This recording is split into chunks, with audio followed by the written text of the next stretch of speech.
second day.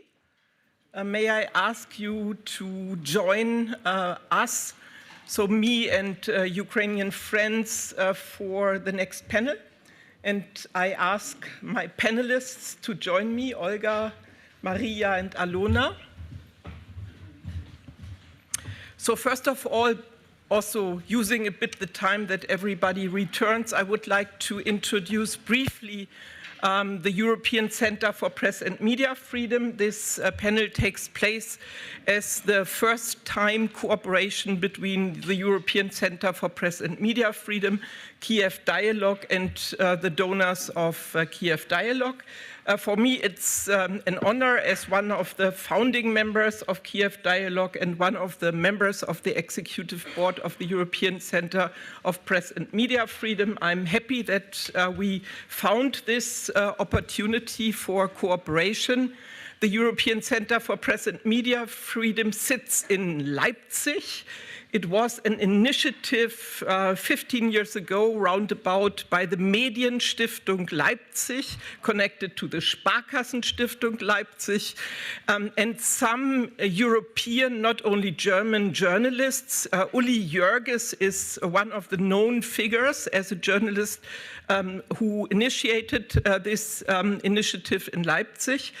And 10 years ago, there was a breakthrough for this European Center in Leipzig, because in Brussels, we had an all-party alliance, all-faction alliance, CDU, Social Democrats, Liberals, and Greens in the European Parliament. And we decided that this European Center shall become one of the European mechanisms to detect, to research, and to react to violations of media freedom in the European Union. We are doing this since 10 years, as I said, but don't fear that I continue to explain you now what ECPMF is doing. But we have one project since 2022. I'm very proud that we managed to establish this project. It's called Voices of Ukraine. So it happened that after full-scale invasion in May, I visited Ukraine and I got many reports by friends from civil society, in politics and also in journalism, about the collapse of the media market in Ukraine after full-scale invasion, and about the urgent need to fund Ukrainian media outlets and Ukrainian journalists. And that's what ECPMF is doing since 2022 with this project, Voices of Ukraine. Since then, with the funds not from Brussels, but from Berlin, Auswärtiges Amt and Bundesminister für Kultur und Medien, and coordinating with the Hannah Arendt Initiative, since 2022 we have been able to fund more than 2,000 journalists in Ukraine. We are cooperating with the Lviv Media Forum and with the Public Interest Journalism Lab, based in Lviv and based in Kyiv. And we are happy because this year and next year we still can continue this. What I find an example I always like to mention is from the big money, relatively big money we get from the ministry. We spend only less than 5% in Germany. The rest of the money we spend in Ukraine on the projects we apply for. So,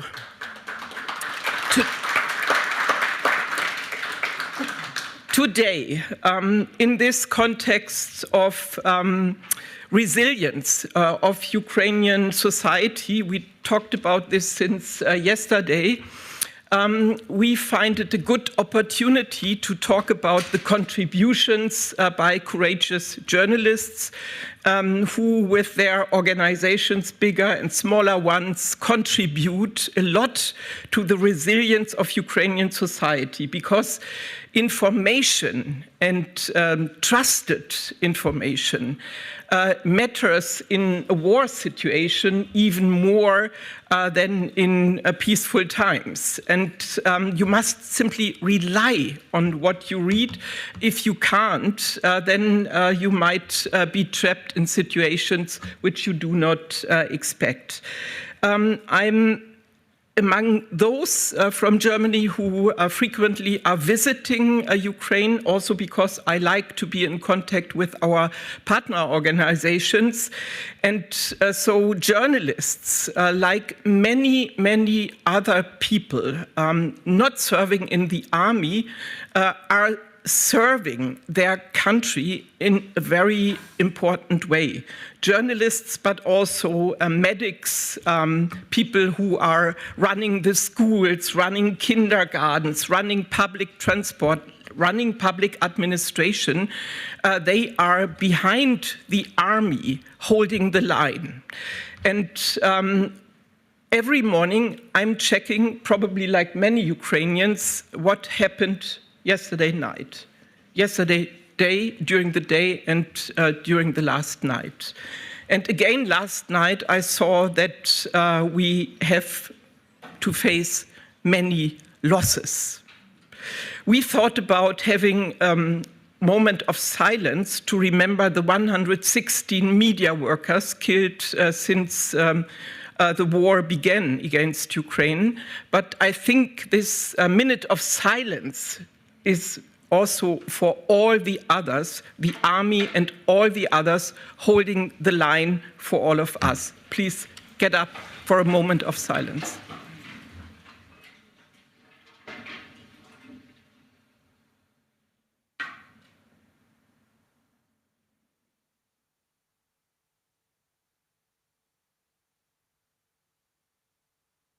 I thank you.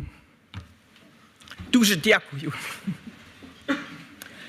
So to introduce the panel, I will be very brief. Our idea is to give you an impression about the work of media experts, people who defend media freedom on the national level, the regional level, and the local level.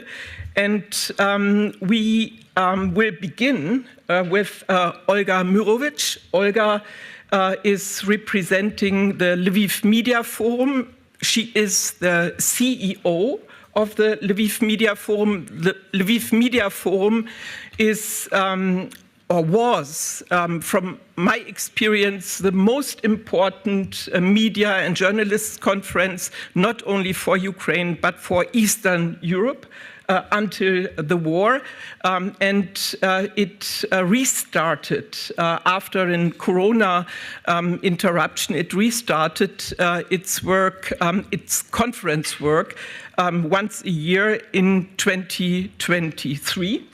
And I think I can say it with full conviction that the annual Lviv Media Forum is really contributing to the strengths of Ukrainian media organizations, media platforms, newsrooms, and each and every journalist who still works in Ukraine. Please, Olga.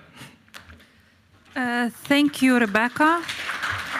Thank you, everyone who joined our discussion. I would like to give you a general overview of what Ukrainian media sector looks right now after the full-scale invasion started, and now almost 4 years in it. So I would maybe start with the statement that the war situation, and we have always keep it in mind, is a situation of lack of resources of all kinds. So Ukrainian media found themselves in the front line of both informational and physical war in February 2022. Many journalists had to take a very hard decision whether to stay in the profession or to join the army, or to act as loving family members and save their children. Many media outlets had to move to more safe Ukrainian regions to continue their work for the sake of their audiences.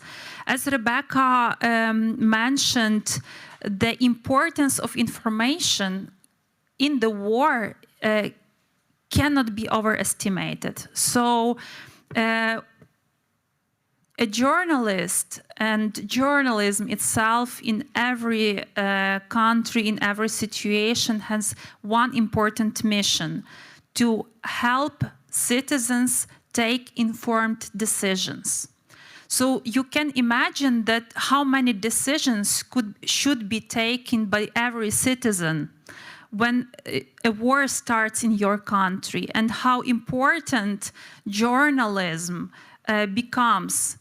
So our lesson learned is that journalism is actually critical infrastructure and should be considered as such. Second, I would focus on some key figures of how journalism sector changed, what it lost, and what he got actually in this wartime.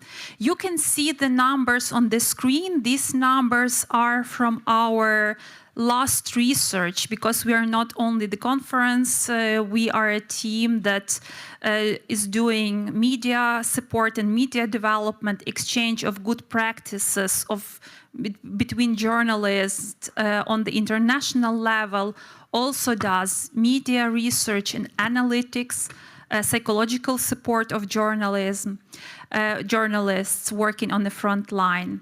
And these numbers that you see on the screen are the numbers from our last research made for World Bank. And these numbers were included into the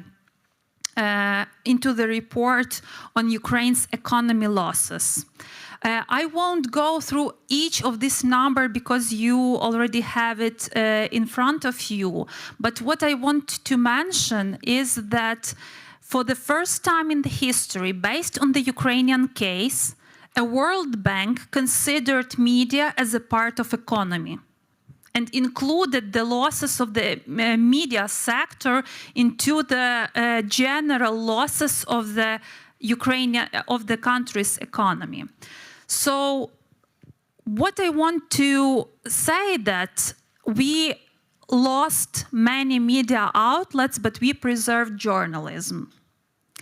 And this is actually maybe one of the best outcomes in this situation, because journalism still plays a huge role in our resilience, in preserving democracy in Ukraine, in preserving transparency, as you see in the past weeks. And it means that the mission of journalism is still in place in Ukraine. The numbers of the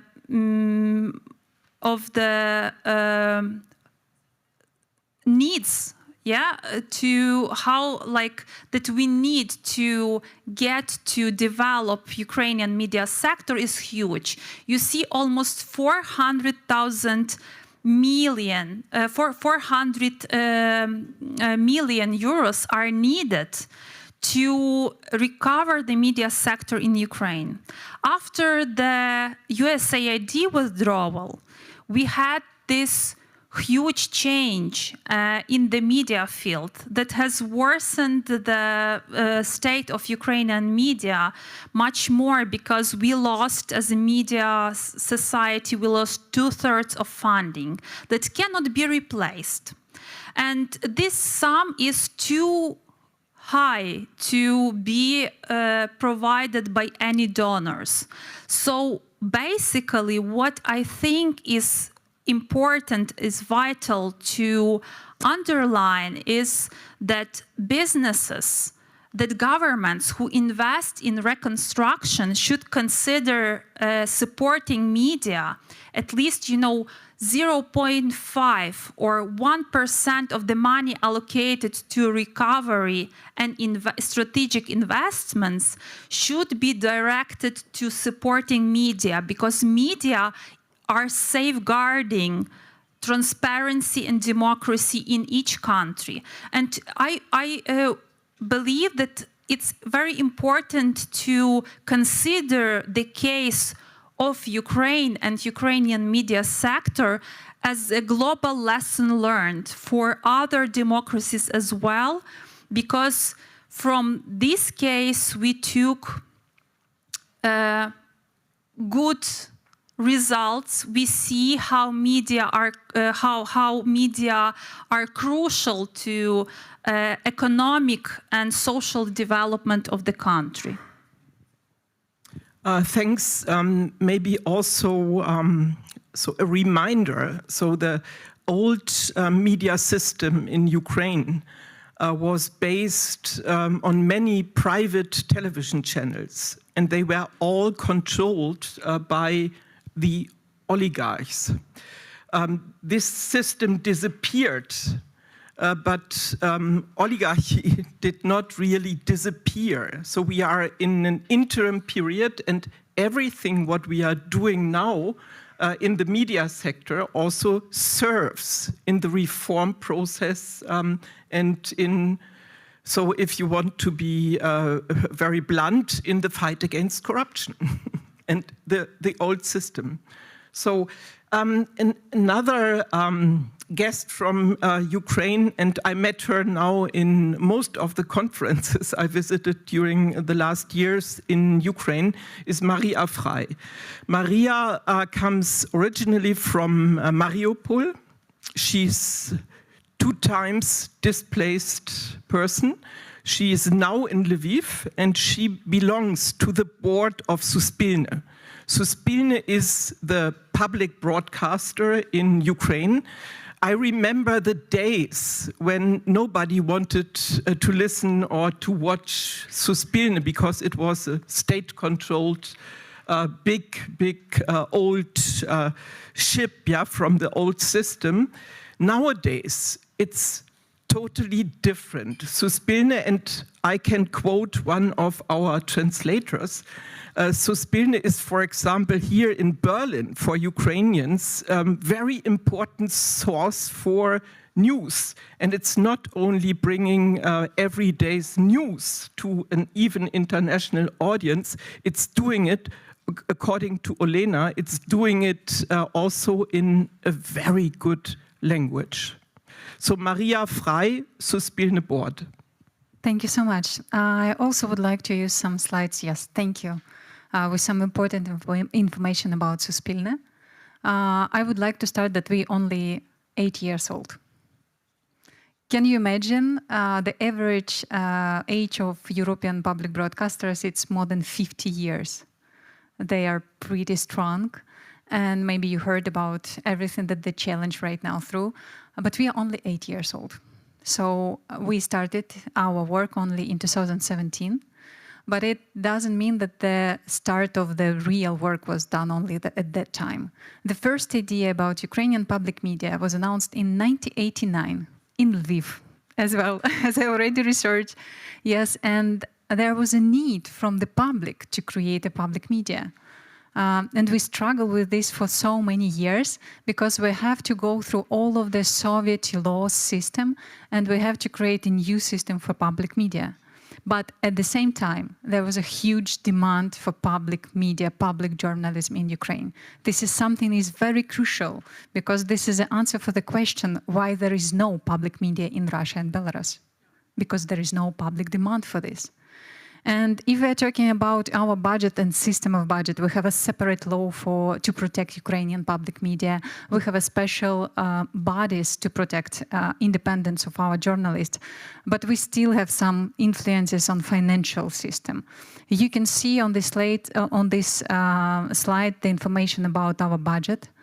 And this also shown you, as you are from Germany, maybe you know the budget of your public media.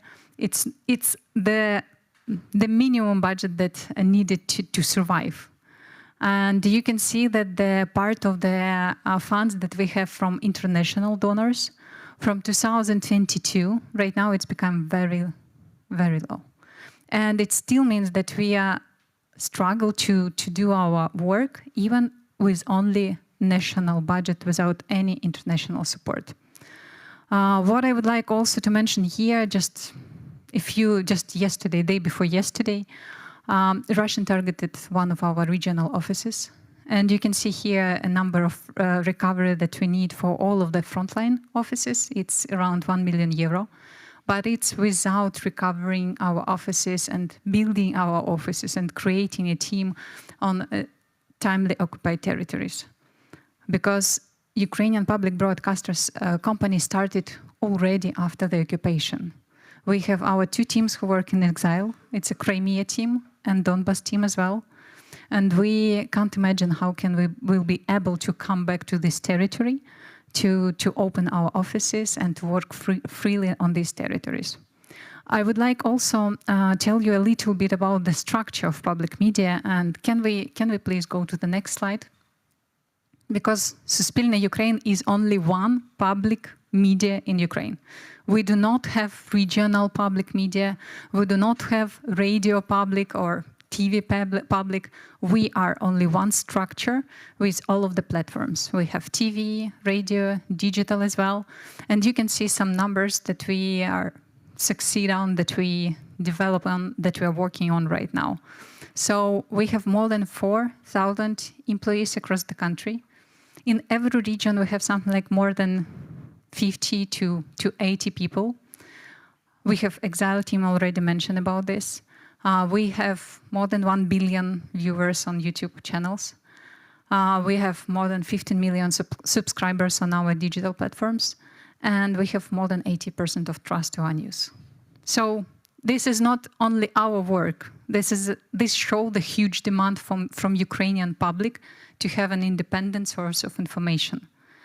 And right now, when we are explaining our purpose to our international companies and international teams, how we work with our audiences, we say that this is something that when you try to explain, is public media still relevant, still needed in European countries, you can ask them, will people go on the street to protect your company? Now in Ukraine, we know that people will go on the streets. The question for European colleagues, are you doing the job so good to be protected by the real people on the streets? I can tell more about the company and the team because I'm very proud of them, but maybe it's a good idea to pass the floor to others. Thanks, Maria. Then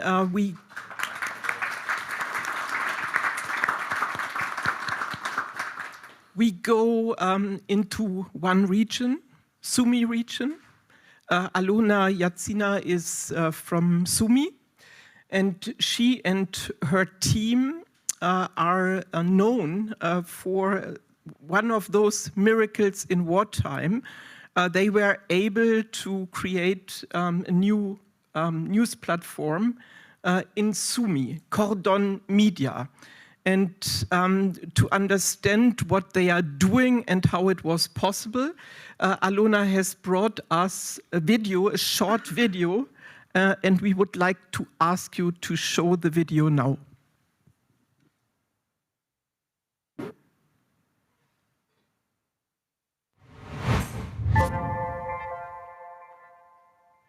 Всім привіт! Привіт! Це Кордон Медіа. Це Кордон Медіа. Каби летять! Давай!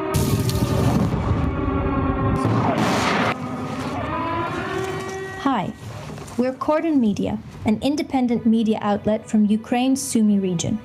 We were born during the war in 2023 on the very edge of civilization. just 30 kilometers from the aggressor's border. For us, staying here, living and working at home, is both an act of courage and a professional duty, even when it's dangerously close to the front line. And we'll keep doing it, no matter what. Amid explosions and constant shelling, we head to the border to film our stories. When Russia attacks the power grid, we write and edit in the dark, and we talk about pain. Even when it's our own, our team has endured enemy attacks multiple times. Blast waves have shattered windows in our homes and newsroom. Our war correspondent's apartment building was hit, and our videographer's car was damaged. Running a media outlet during wartime is a huge responsibility, and funding is often scarce. But we keep finding ways to move forward because our audience trusts us, and that trust is something we're deeply proud of. Despite everything, we continue to create original stories, reports, podcasts, and interviews. Our journalism truly matters. It doesn't just tell the truth, it helps people. Thanks to our stories, readers have offered homes to displaced families, bought equipment for firefighters, the only ones staying in border villages, and raised money to rebuild the house of a hero from one of our stories. Those are just a few examples. Cordon Media is on Telegram, YouTube, Instagram, and TikTok, sharing life from Ukraine's borderlands with the world. In these conditions, we don't just work, we live our mission every single day. We tell stories that give hope. We write about brave people who never lose their dignity. And we capture today before it becomes history. If our work resonates with you, you can learn more about us here.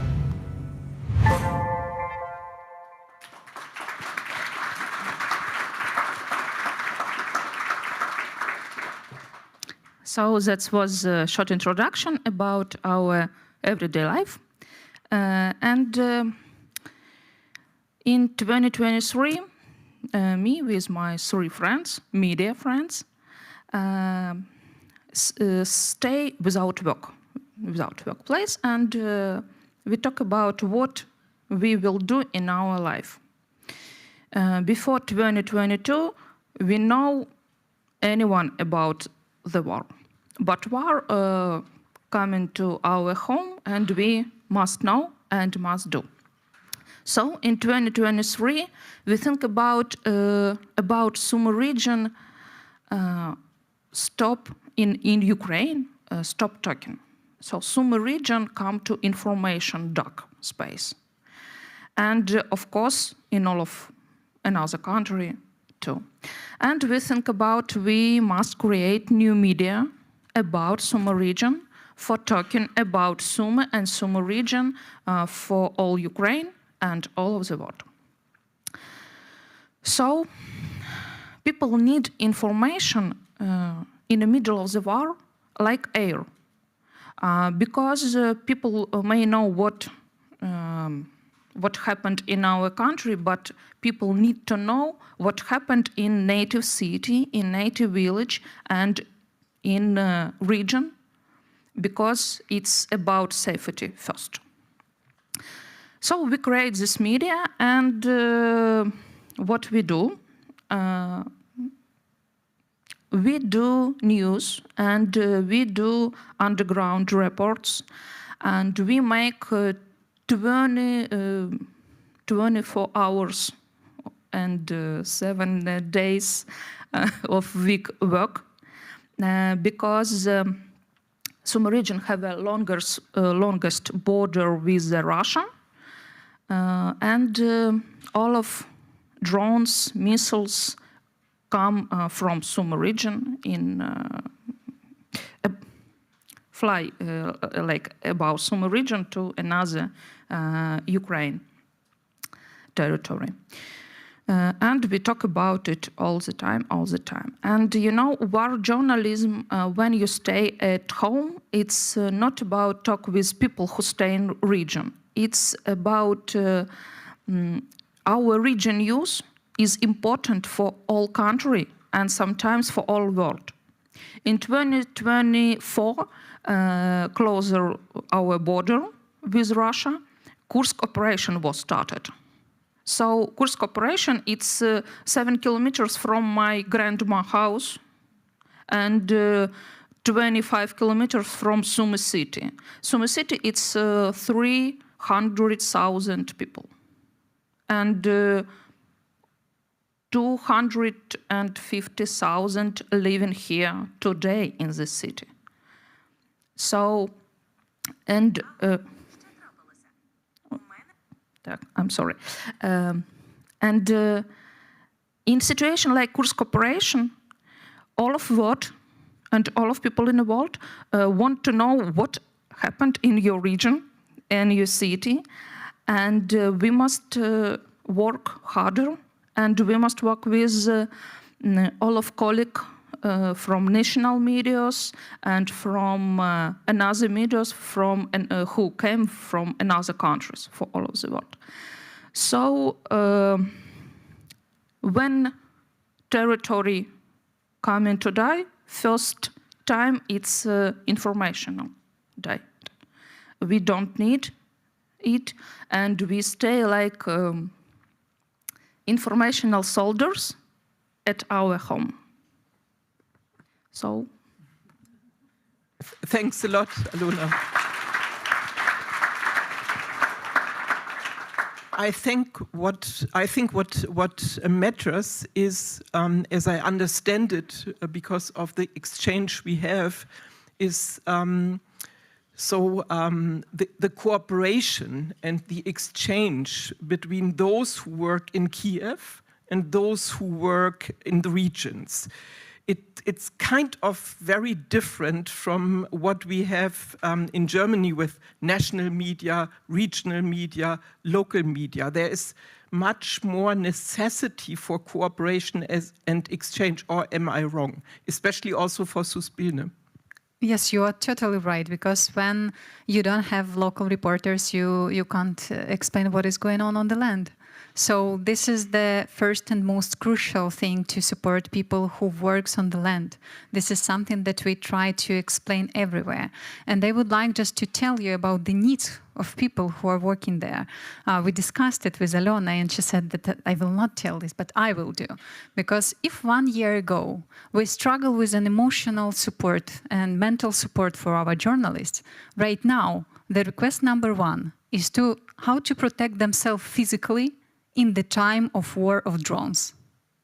So they don't need mental support. They need a gun that will protect them using a net, and they need an equipment that will protect them and sign them that drones are here. And this is something that is very crucial right now. And we are not talking about only the front line. It's 100 kilometers from the front line. They can use drones on the huge amount of territory. And when we are talking about this loudly, that we need to physically protect our journalists, not only put press on their helmets, but to give them instruments of last hope to stay alive during their work, we are talking about very new approach, rethinking how we really protect journalists on frontline. And this is something that we are working on right now in Suspilne. We are trying to test this special gun, and we're trying to understand how to support our journalists, cameramen on the front line with these instruments. And someone will tell us that when your journalist is with a gun, he's becoming a real target for Russian troops. But they are real targets, even without a gun. So this has totally changed the situation, how we have to support people and journalists who are working on the field. And for our company, unfortunately, we have the biggest network of war correspondents. We have 10 frontline regions. All of the reporters from these regions, they should be ready to report from the places that were bombed. But yesterday, Chernobyl became a war region for us. So we have war reporters even in Zakarpattia, even in Uzhhorod region. And they have to be ready to start to report during the bombing, during the air alarms, and so on. Yes, as from our company, this is my personal responsibility as a member of the management board. I will explain this once again and again. We need to hear people from the field. We need to study from them how to survive in very difficult situations. And we need to support them and maybe scale their experience and their instruments for other regions as well.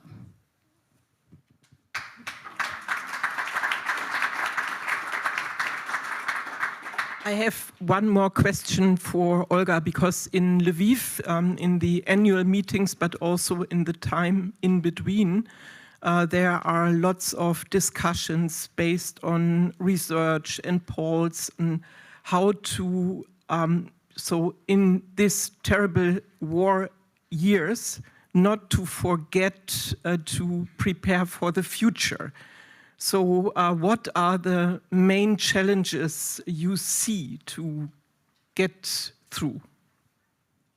Yeah, thanks for this question, because, you know, every war is a struggle for the future, whether we will have this future or not. And as we struggle still, you know, and resist this attack from Russia, we believe that we have the future. So thinking about the future is my favorite, the favorite part of my work for me and my team. And when we think about the crisis, it's also always a chance to change something very quickly and very efficiently. Lack of resource is, as I also previously mentioned, is a background for it. And when you are lacking resource, you are always very creative. So, especially now after this USAID withdrawal, I see how it's important to think about future scenarios. So, from what I experienced, and me and my colleagues, is that for Ukrainian media, now is the best time to innovate.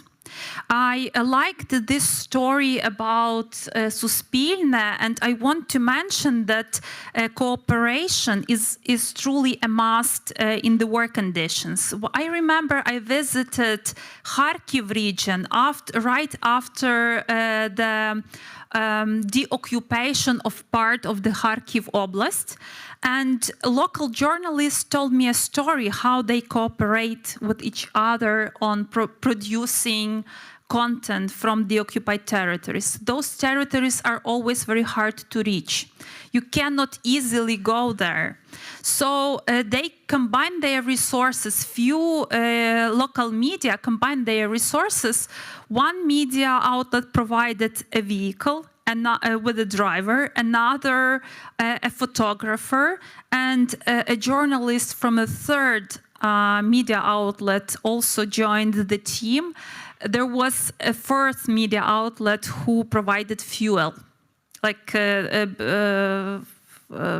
benzene. Yeah. So they did this for a long time.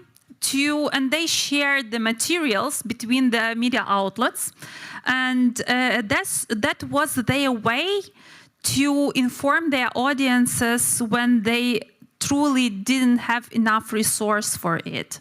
So in this crisis that we have after January this year, when we lost majority of funding, I also see many ways to innovate.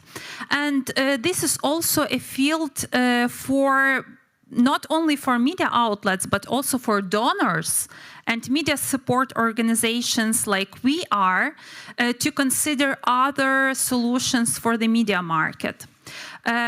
For now, I would say that we truly need more coordination for the sake of our beneficiaries, who are the media outlets working in such tough conditions as Maria described.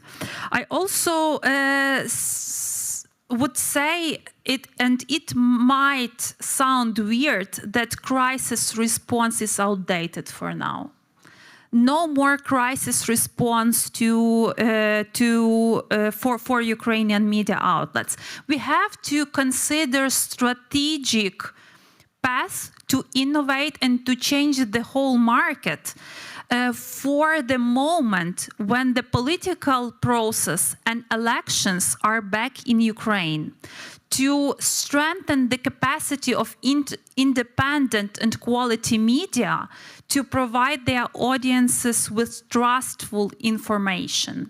Otherwise, as soon as the oligarchs get back to the political process, we will lose all those achievements that we have now on the table. So it means that the time has come to support those who are capable, no matter how big a media outlet is. It could be a team of 3 people, of 5 people that are capable enough to inform their audiences, that have also a clear vision of their mission, a clear understanding of what is the desired result of their work. There could be also a media outlet working on a national level, but the time has come to support capacity and to increase it, because and also to support quality media in enhancing their impact on the audiences. Otherwise, social media, malign actors and oligarchs would just conquer our informational space, and it's a true threat to democracy, much bigger than just one state is. So I do believe that also that we have to stay united in it, beyond borders, to develop solutions that protect quality journalism, not in a separate country, in isolation, but across borders in the whole democratic world.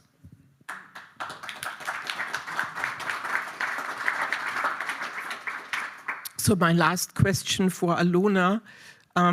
So Russian propaganda and organized disinformation is also discussed sometimes in Germany, but in Ukraine, it's also an ongoing challenge for journalists.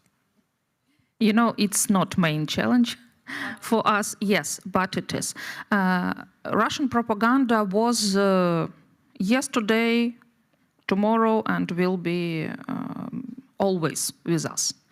Of course, some topics we talk about for our audience, it's propaganda, it's not right, yes, but we can't have reaction for every propaganda message, because we became like anti-propaganda media. It's not interesting for people.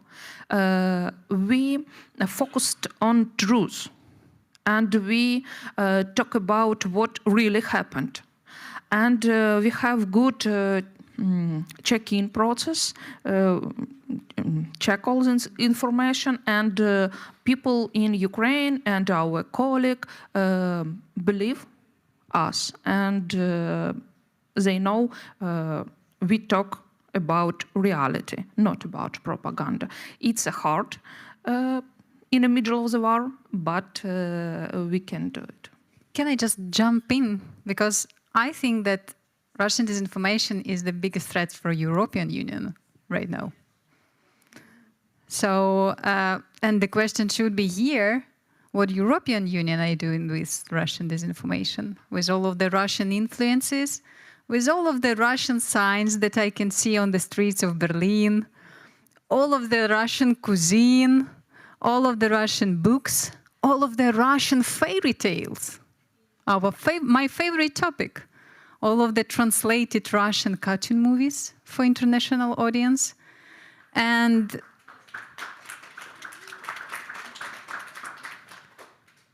yes, I think that European Union should be more proactive on this.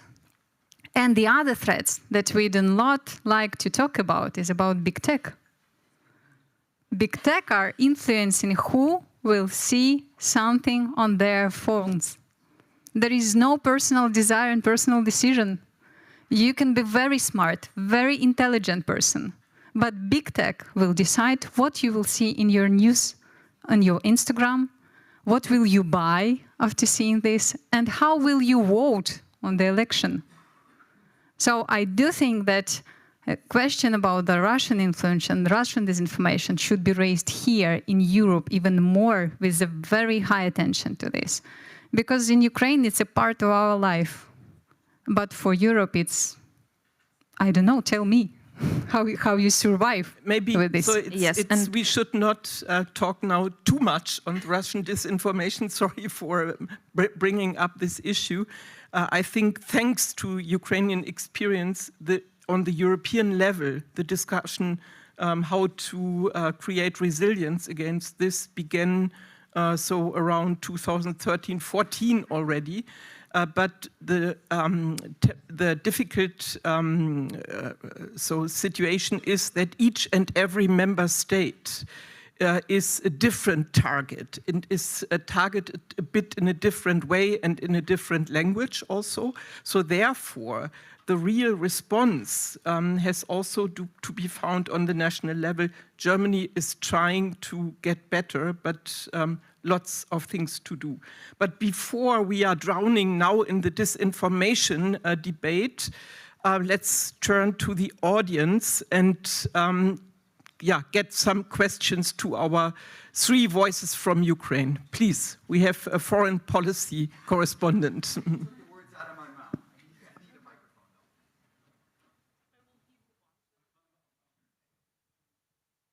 Okay, thanks very much. Yeah, my name is Paul Hawkins. I'm a correspondent for Foreign Policy magazine, and I've been covering the war in Ukraine for 11 years. I read every single day one of the English language media outlets out of Ukraine, and it's really good, and I'm really impressed with its coverage. But nevertheless, if I only read it, I might think that Ukraine was winning this war, and pretty easily. Or at the very least, that every day it was giving out as good as it got.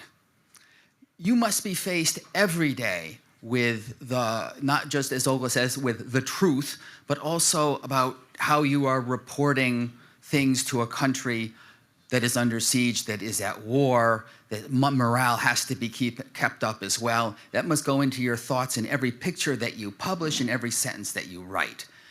It's the case anywhere when there's a war. Can you give us a little bit more insight into that, how that for you is an issue, if you think it is?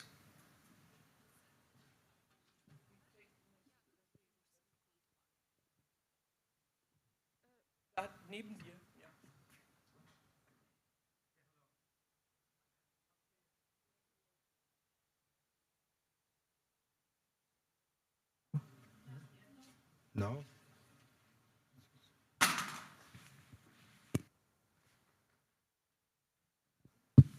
No? Yeah. No. Okay. I'm Andreas Witkowski. I'm working with the Center for International Peace Operations here in Berlin, and I have two questions. The one is, I mean, you said the media companies suffered a lot, but journalism survived. And then you said sort of that with sort of closing down USAID, sort of like 2/3 of the funds have been lost, but you say it's time for innovation, cooperation, and so on and so on. I think that's all fine, but I still wonder sort of, what is your experience? How can you finance that sort of beyond USAID? What are your experiences sort of where can you actually sort of generate the funds sort of to pay journalists? And then the second question, sorry for fueling into the disinformation debate, but you're completely right what you see, and what is even worse, there are too many people sort of that have already internalized sort of these Russian thoughts. Are there any lessons that you want to tell us how to deal with these types of disinformation? Thank you. So I think enough questions for the first round. Who starts? Olga? Yeah, I can start. Thank you for your questions. As for the first one, I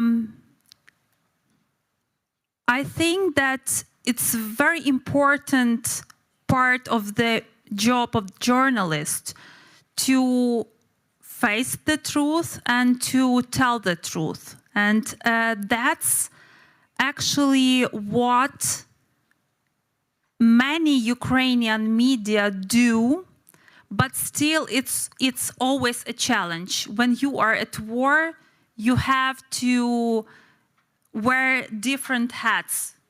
You have to be a citizen, you have to be a journalist, you have to be a father or a mother. What I mentioned, and sometimes you have to choose. But I also want to mention one case from the very beginning of the full-scale invasion, when our colleagues from the Kyiv Independent, the Ukrainian English-speaking publication, they published an investigative report on misconduct in the International Legion, like the authorities in this legion. So I know that the team had a hard time to decide whether to publish this report or not. And they decided to go for it, to publish it, to discuss it with their audiences. I asked them privately, like, how did you take this decision? What were your thoughts about it? And they said to me, Olga, we, in the first days of the full-scale invasion, we published actually a call for foreign community to help Ukraine and also to join the Ukrainian army to resist the Russian invasion.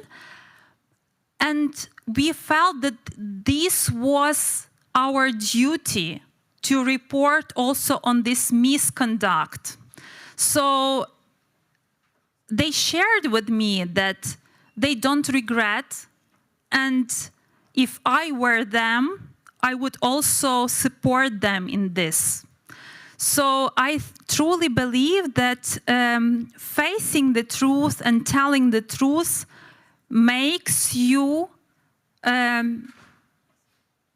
helps you and your audience take right decisions. That's what I constantly rely on. As for the second question, what are the possible solutions? First of all, many media outlets started talking more directly to their audiences. Support us or we will die. For a country with this post-Soviet mindset that information is not a service, it's not a good. So, people need information, but they don't consider this a service that should be paid. I see that there is some certain change at this point. That audiences, especially those capable people, part of creative sector, IT sector, they responded to this call. So media, especially those local media, started this membership model, where they have a community of people that support them with a tiny amount of money, but constantly, month by month. The second solution is that businesses and investors must consider media sector as the critical infrastructure supporting their investments. And I do believe that we have to advocate for more conscious investment. When you invest in some economic projects, you should also allocate a certain amount of money to support media, because media are the infrastructure that supports transparency and economic freedom. Yeah, I can continue. We do have some security protocol. As you're working in Ukraine for 11 years, you maybe know that some security protocols about the reporting from the destroyed places have to be on time, and you have to think about this. But we do not have English version of our website, so this is not that you're talking of, but we will have it during the next years because the demand for our news in Europe is crucial, and we understand that it could be even our new way of monetization of content. But at the same time, I would like to say that we were a part of the national marathon. Yes. At the very beginning of full-scale invasion, I can say that it was one of the good solutions, because when you have all of the country that are moving from the dangerous region to another regions, you can't provide informational broadcasting 24/7. But after 1 year, we all understand that information marathon is not needed anymore for the audiences, because we have a lot of sources of information, very different one. Now we have very open society, and you can find news everywhere you want. And Ukrainian public media, we went out from the marathon, and right now we have our own informational broadcasting 24/7. But at the same time, government, they use this right now, this marathon that they have, not as a one voice as it was before. We all can see it. But at the same time, you can hear about all of the anti-corruption investigation that we have from Ukrainian voices. And it's crucial to understand that journalists in Ukraine, they are working on every sensitive topic that we have right now. And for example, in our team, in our company, we have editors meeting where they can freely discuss whether it's okay or not, and which angle, how can we highlight the topic of mobilization processes, knowing that Russia will use it as the instrument to make Ukrainians fight between themselves. Yes, we have these meetings, we have this discussion, we are talking about this, and as I'm not a journalist anymore, I am media manager, I have to give this, voice to editors. There's their decision to do it at this moment of time or another one. So I can't say that we have a censorship right now. It's not true. Everyone can say anything in Ukraine. And we are talking about very, very sensitive topics. And I hope that in 1 year you will be able to read all of the news from our website as well. Maybe also, Alona, on this question. So is only victory-oriented reporting possible? I don't believe in absolutely victory, but I hope. So about questions, we regional media, but we talk about region for all of what, how we do it. We work with another media, so any German media can come to Sumy region and work with us like fixers and talk about topics, what's happened. And we stay in touch with some big agency like Associated Press, like Getty Images or something like this. And after, I think, 2 or 3 hours, photo and video from some happen in Sumy region are in these resources, and all of colleagues in the world can take it and talk about it, and it's not a problem. And a little bit about money and disinformation. About money. In our region, we haven't business, we haven't economica, we haven't money. So we can't work like usual media make money model, So we need donors now, and I think some years after the war stop, I hope victory. And only this variant. We haven't any another. Of course, we have a little bit percent with from Getty Images or something like this, but it's not about money for media. And about disinformation, I talked about information. It's like air for people. So information is a gun too. And Russian information all is propaganda. Russian culture, it's propaganda. So Russian people, it's not democratic people. And all of they do, it's propaganda in information air. It's a gun. So how European people can stop it? Maybe it's hard, but you know, first drone or missiles, it's like first aid emergency for European people from Russia propaganda. I will join this answer about how to our lessons learned about misinformation, disinformation. It's to have your own eyes on the land. So I just continue this, that you have to have people on the ground whom you can trust, who you can support. And that is, thanks to this, you will have correct information. And one quote from my brilliant friend, he said, on one of the international meetings, he said that if something looks like Russian propaganda, smells like Russian propaganda, it's totally Russian propaganda. So I think Ukrainians are already convinced. I had a question first by Mattia Nellis. Am I allowed to take 2 questions? Okay, then in the 3rd row again.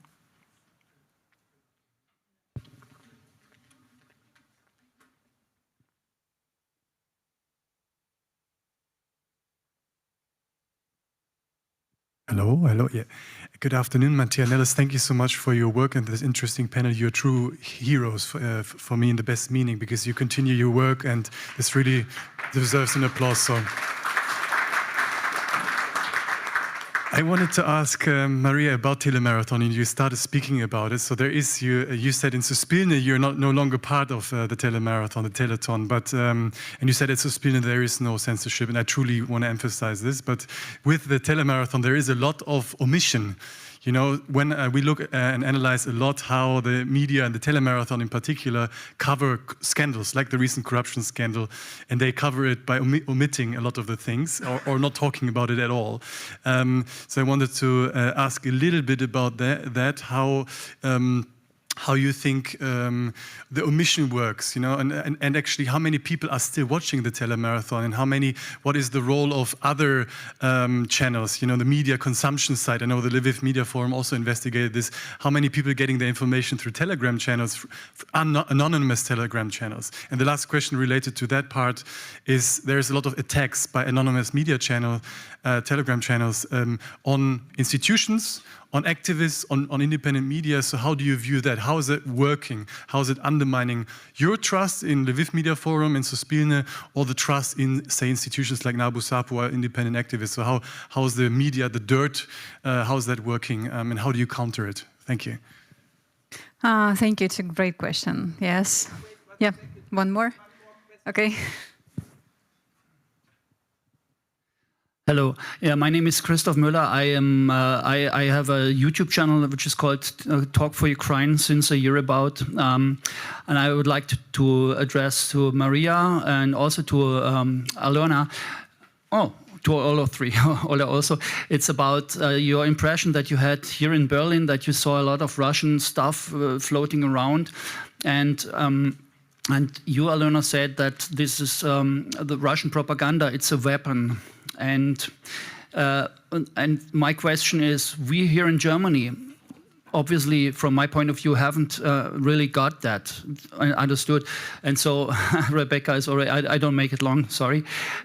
It's what advice would you give our German media? I just want to tell that in our TV shows there is a lot of propagandists and people telling Russian propaganda in German television, and they call it discussion. And what is your advice?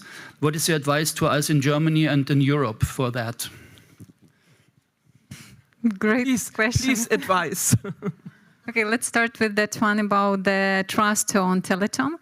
We saw that year by year the trust on the Teleton is decreasing, is becoming low and low. But at the same time, they use this platform to tell something that they want to tell. And the solution about this, this telemarathon, it exists because of the martial law, because this is a part of informational security policies. And it's something that we want to raise a question for the international audiences, is to push on our government to change this part, because we don't need it anymore. If we will have face the same situation as at the beginning of the full-scale invasion, be sure that we will unite again, because we already went through this. So if you are somehow can influence on this, this is something that we are really would like to have in Ukraine right now, because it's a part of our national shame, this product, and we don't want to have it. So, yeah. As we're talking with this, and give the floor to Olga, because she's the person who once introduced me with very interesting idea about the Telegram on Odnoklassniki and other thing. Ola, please. Yeah, you know, I really, I often get the questions about the role of Telegram, and responding to those questions, I realized that there is a hidden reality that it's not known across the world. So I will name you several platforms.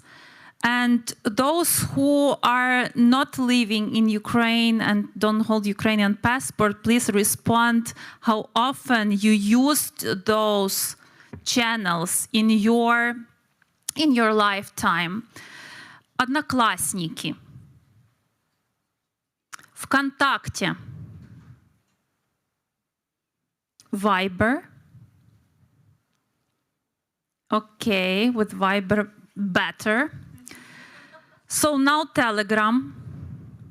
Okay, with Telegram they succeeded much more. So the platforms that I named you were created or co-created or backed up by Russians.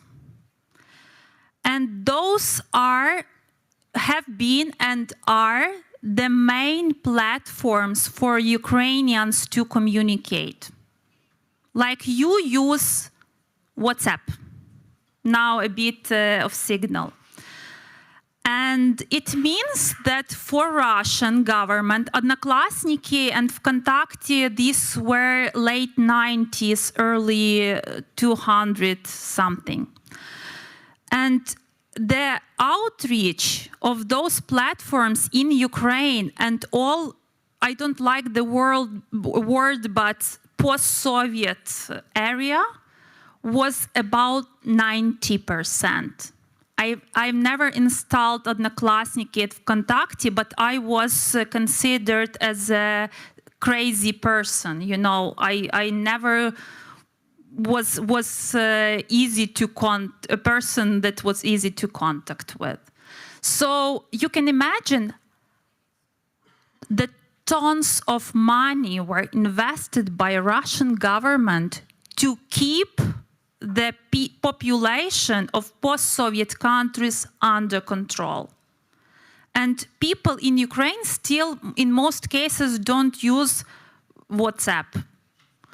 So just imagine the scale of the influence. They get everything. They get our personal data. They get information from our phones, not only related to using these applications.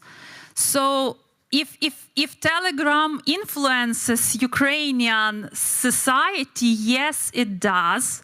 And because of most of you raised your hands when I asked about Telegram, please think about it.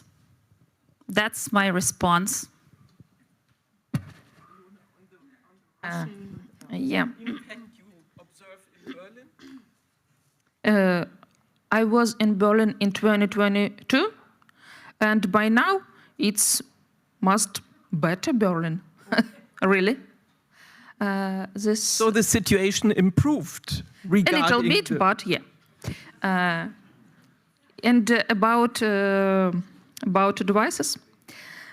So I thinking about it, and I think maybe journalists must stop guest talking and saying it's Russian propaganda, like red flag, you know? Maybe something like this. And second advice, journalism and journalists and bloggers in Germany must prepare for war now. And we can learn from our experience. And I think we can help our colleagues. And it's not a joke. May I jump in? I recently was asked how, like, by a foreign journalist, how we can help Ukraine and Ukrainian media right now. And my response was, prepare your society to tough times. Like, for sure, we are dependent on Western money right now. But the best way to help Ukraine is to talk to your society as adults and prepare them for hard times. And also, like, to be honest with ourselves. I'm in Germany, and I want to illustrate also to add to the response to the question about Russian culture. I want to underline that there is no culture beyond politics. There is no culture beyond politics. Culture always serves politics. And it is the main tool to deliver messages to people.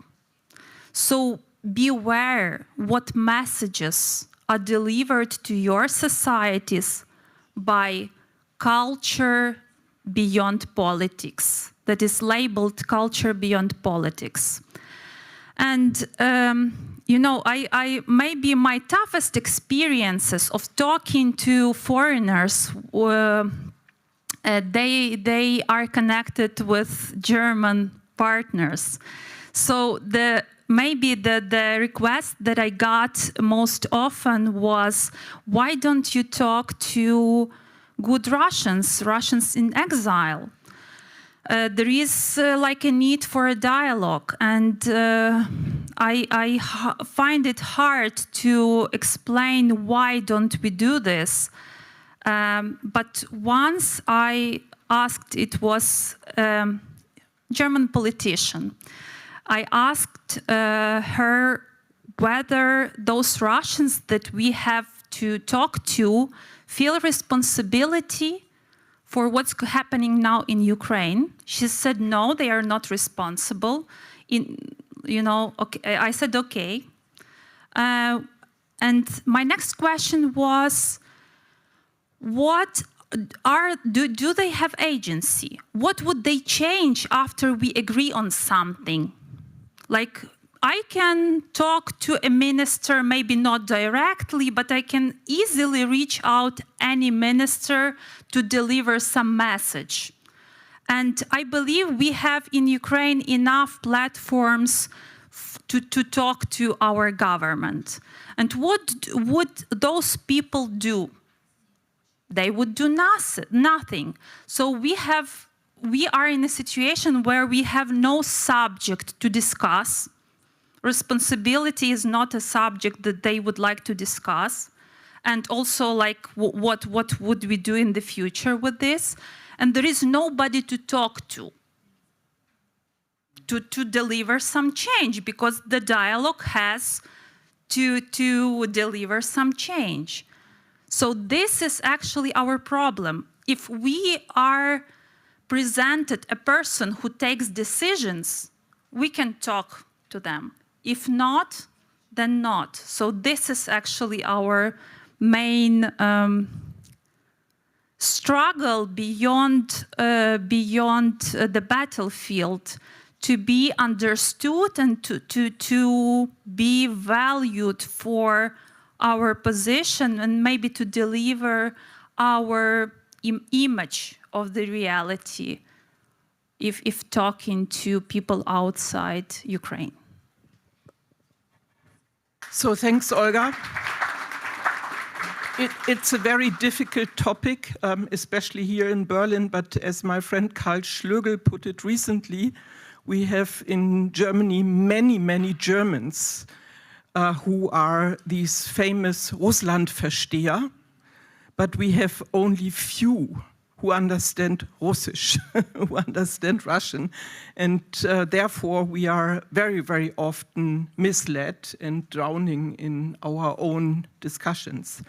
I thank the three of you. I think as takeaways from this panel, if we have journalists or media present here from the German media landscape, so it's not necessary to conclude news, actual news from Ukraine, daily news from Ukraine, with the sentence, these news cannot be independently confirmed. You can find on the ground dozens, hundreds of journalists who you can contact if you need confirmation you can trust. And this I really would like to change. I hate this moment in Deutschlandfunk when I get the news of a bombardment and then they finish with cannot be independently confirmed. So here we can offer the context. Then for the disinformation and the necessary battle against it, I think there was one very good decision on a post in Germany, high-level post. The new director of Bundesnachrichtendienst is the former ambassador to Ukraine, German ambassador to Ukraine, Mr. Jäger. And in his first press conference, he underlined the necessity to fight in this war on information, and he has now he got a good preparation during the years in Kyiv. So it's, from my point of view, a very good news for this long-lasting battle. And on victory, let me conclude this panel with Ukraine's stance. The nation is not giving up. So the major goal of Russia in this war, it's not feasible. And that's, from my point of view, the victory thanks to the soldiers and many citizens of Ukraine. Slava Ukraini, see you in the coffee.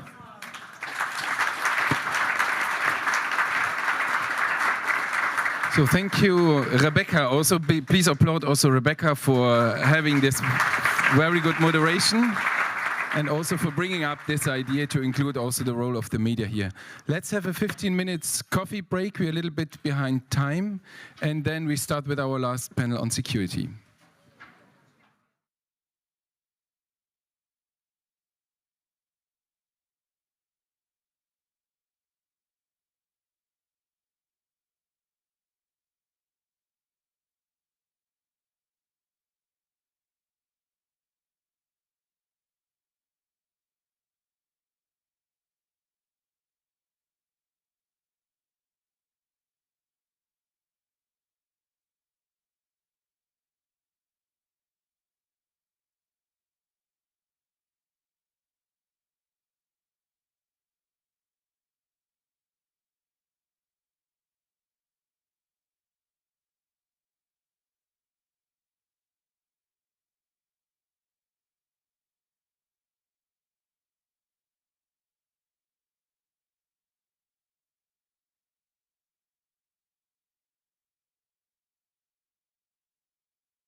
So welcome back to our last panel on the security and the mutual support between Ukraine and the EU. So it's a panel that is dedicated explicitly to the issue of the security. And it is already for quite a while that we in the Kyiv dialogue also not only focusing on local democracy, on working with the partners in the regions, but that we also try to cover the security aspects. And you have seen that over the entire day and also in the agenda, that the resilience and the security is always something we want to talk about and we want to also include in our discussions. But now we want to explicitly focus on the security aspects. And the idea is not only to see what is missing in Ukraine, how the EU support can be or should be additional what is already there, but also on the other side, what can we from the European Union side learn from what happens in Ukraine, what Ukraine is doing, and what is maybe missing also on our end here. And we also talked about that today already when it comes to resilience in the European Union member states. So I hand over to Wilfried Jilge, our expert on security, also board member of Kyiv Dialogue, and let's start.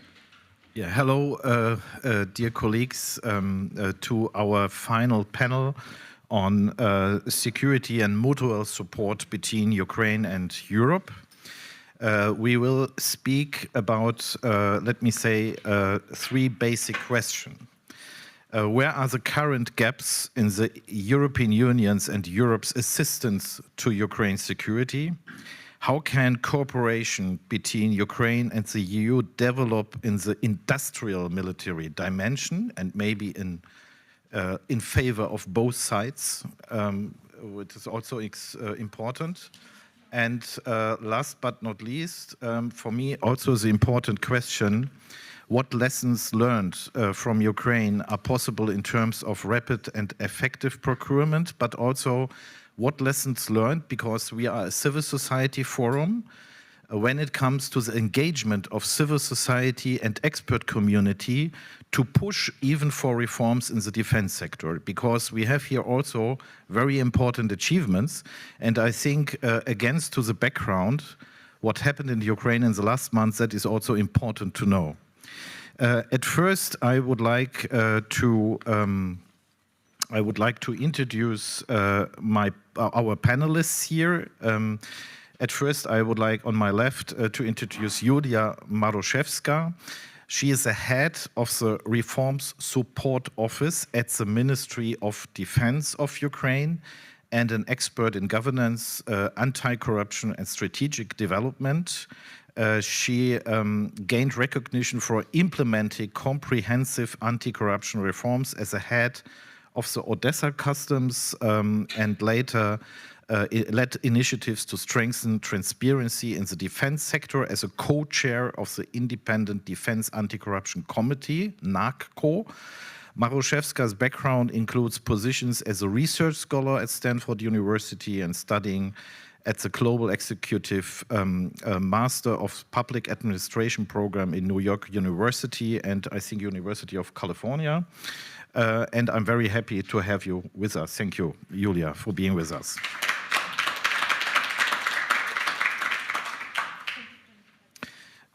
I would like to welcome online in Kiev Alexander Mereshko. Hello, Alexander, chairman of the Foreign Affairs and Interparliamentary Ties Committee of the Verkhovna Rada of Ukraine and member of the political party Servant of the People. He is a professor and doctor of law in international law, namely in such areas as international public law, international diplomatic law, international treaties, European law, very important, and international economic law and organizations. Thank you, Alexander, for being with us. Yeah, of course.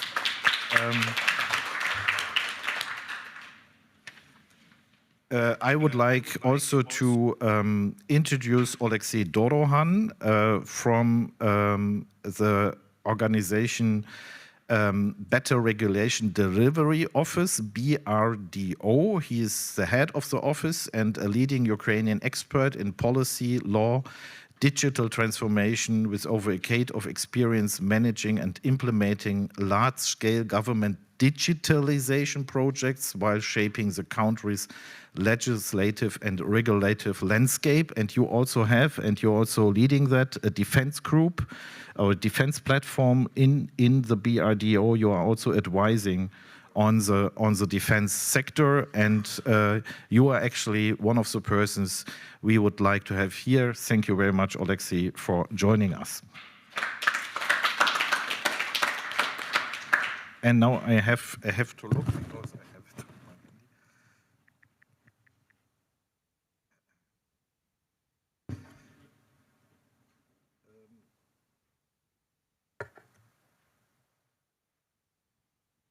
Because I.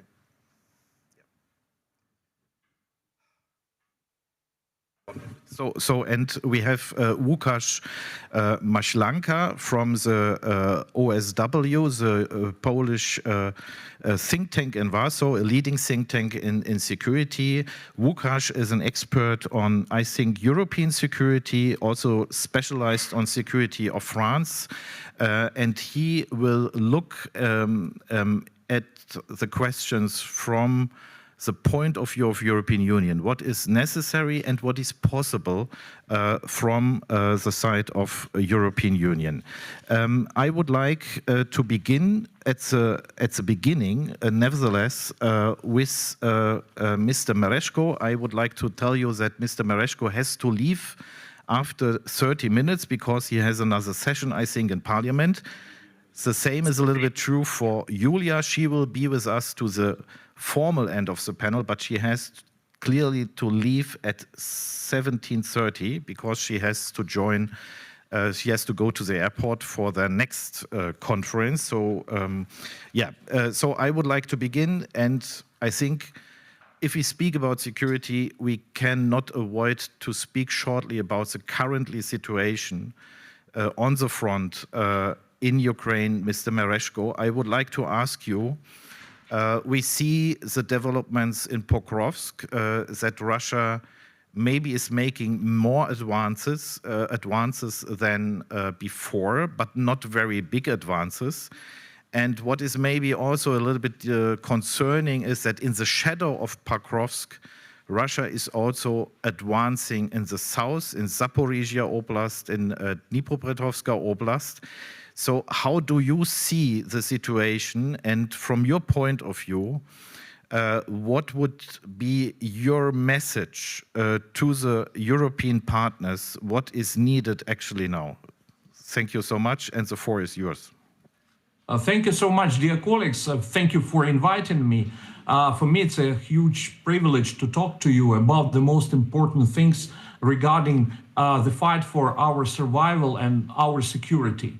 Well, yes, we should remember that when we are talking about Russian aggression against Ukraine, we are talking about some, well, analysts call it asymmetric conflict, others call it the war of attrition. But when we're talking about the war of attrition, we should understand, we should keep in our mind that the situation is getting more and more difficult, economically speaking, militarily speaking. And of course, situation at the front right now is difficult, especially when we're talking about Pokrovsk. But the thing is that Putin was planning to take Pokrovsk more than 2 years ago, and he failed. His initial plan was to take at least what we call Donbass, those regions, those oblasts like Luhansk and Donetsk Oblast. And so far, he has failed to do it. That's why, despite all the difficulties, despite the fact that Russian troops are inside Pokrovsk, but so far, Russian troops have failed to take it. We continue to fight, and we understand that situation can be developing in different kind of direction, and there is a danger that Russian troops will completely destroy Pokrovsk. And maybe at some point we might have to take decision to withdraw or not to withdraw our troops. So we should be realistic about that. But so far, we continue to fight and we continue to repel Russian attacks. The thing is that according to some estimates of military analysts, if Russian troops will be advancing at this pace at which they advance right now, it will take them 5 years to occupy Donetsk Oblast. So, which means that Putin thinks that time is on his side, but in reality, it's not on his side. And we might be reaching a tipping point when time will be on the side of Ukraine. And for Russia, Russian troops have bogged down in the territory of Ukraine. And at certain point, time can be on the side of Ukraine. So we have to continue to fight. We are on the defensive. From military perspective, to be on the defensive is easier. According to some estimates, Russians are losing lots of soldiers, and the ratio is 5 to 1. 5 to 1. So Russia is losing much more troops. At the same time, talking about security and the European Union, there are two things which I would like to mention. The first of all, when we're talking about the gap, to me, you know, for 3.5 years, even more right now, Ukraine has been paying huge price in terms of human lives for defense of Europe. And 3.5 years was more than enough for Europe, for the European Union to develop a very advanced military industrial complex. Because economically, Europe is a giant and Russia economically cannot compare with Europe.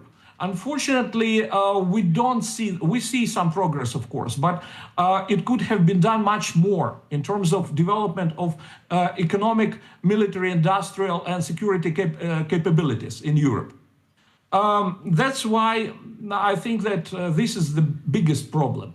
And the last point which I would like to make, and I consider to be crucial, because, you know, I'm looking at the whole situation from the perspective of the issue, how to save Ukraine and what can be done. For me and for many of my colleagues, the best solution which could stop Russian aggression is immediate Ukraine membership in NATO. I firmly believe that if Ukraine would join NATO tomorrow, it would stop Putin because he's scared of NATO.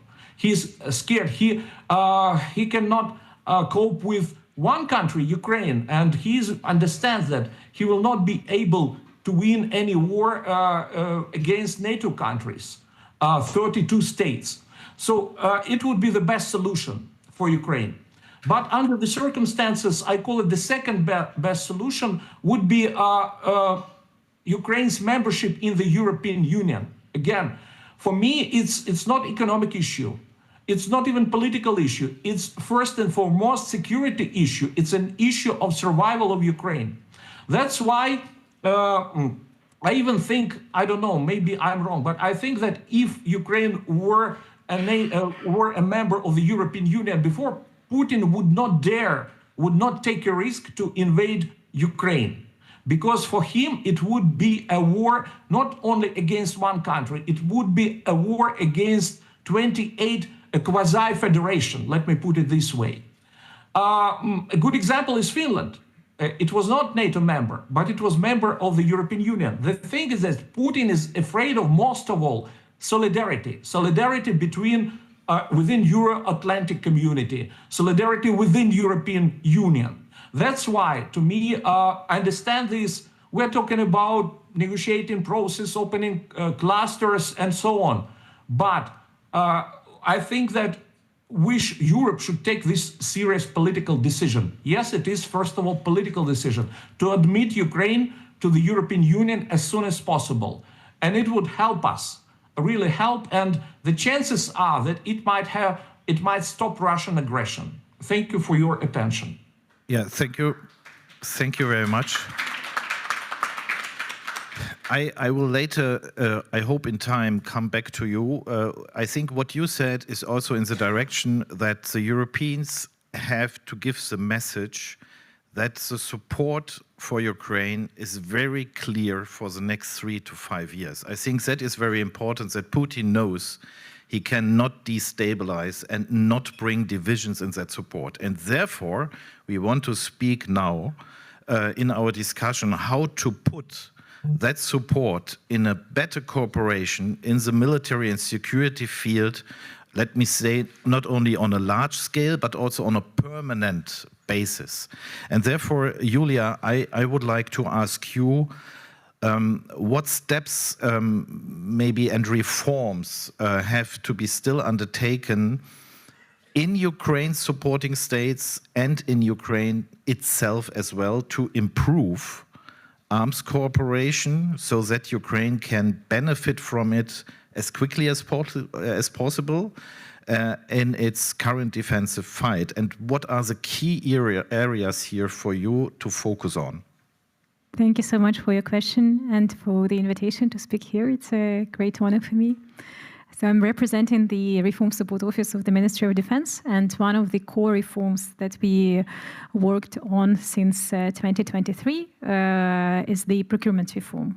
So if you remember, we had this big eggs scandal in Ukraine, which actually started the procurement reform in the defense. And the role of my office was to launch a new non-lethal procurement agency, which is called DOT, which basically brought a new approaches to the Ukrainian defense procurement. During the first year, they saved almost 1 billion hryvnias to the Ukrainian budget due to the more modernized procurement procedures. And currently, there is a new tool, which is called .chain, is being implemented. So that's a tool that allows brigades to procure drones and electronic warfare on an online marketplace. So as a brigade commander, you can enter the website and you can choose. You have a budget that you can spend, and you can choose what type of drones you need for your brigade, and they will be delivered to you. From the delivery process now is from 5 days to 2 months. It depends on what you are procuring. So I started mentioning you this approaches to procurement because that's something that we've been asked a lot from our EU partners about. Because if you will think about how the procurement currently looks in Germany, for example, that will be a very different model. And if we are talking about being prepared and the readiness of the nation, the procurement cycle, which takes months and years, will not be sustainable for the real warfare. Another thing that is also being looked pretty closely at is the decentralized procurement. That's also the direct procurement of the brigades, but on the budget of the brigades. Currently, every Ukrainian brigade every brigade/military unit have 150 million hryvnias that can be spent plus, so it can be much more. It can be 500,000 hryvnias yearly that can be spent on the direct procurement. What is so special about it? And that's something that no other nation in the world has. So our brigades can procure equipment, so drones and other things, which are not licensed or certified by the Ministry of Defense. So basically, something was built in a garage, and the brigade commander thinks that that can be efficient and save lives for his unit. And he, I want to say he or she, but we are not yet there. So, and he can test that at the front line and buy these drones or EW for his unit. And that, billions of hryvnias, actually now it's more than 1 billion euros that was spent for the direct procurement, developed Ukrainian industry. So you don't have to fight for licensing and certification. You can test at the front line your equipment first, and then when it's proven, it will go up to the centralized procurement, and then you will get like much bigger contracts, but still there is space for the market to develop. That's something that our nations, our partner nations are looking at.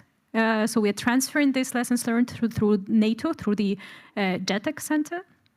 Hopefully it will be adapted in the EU countries.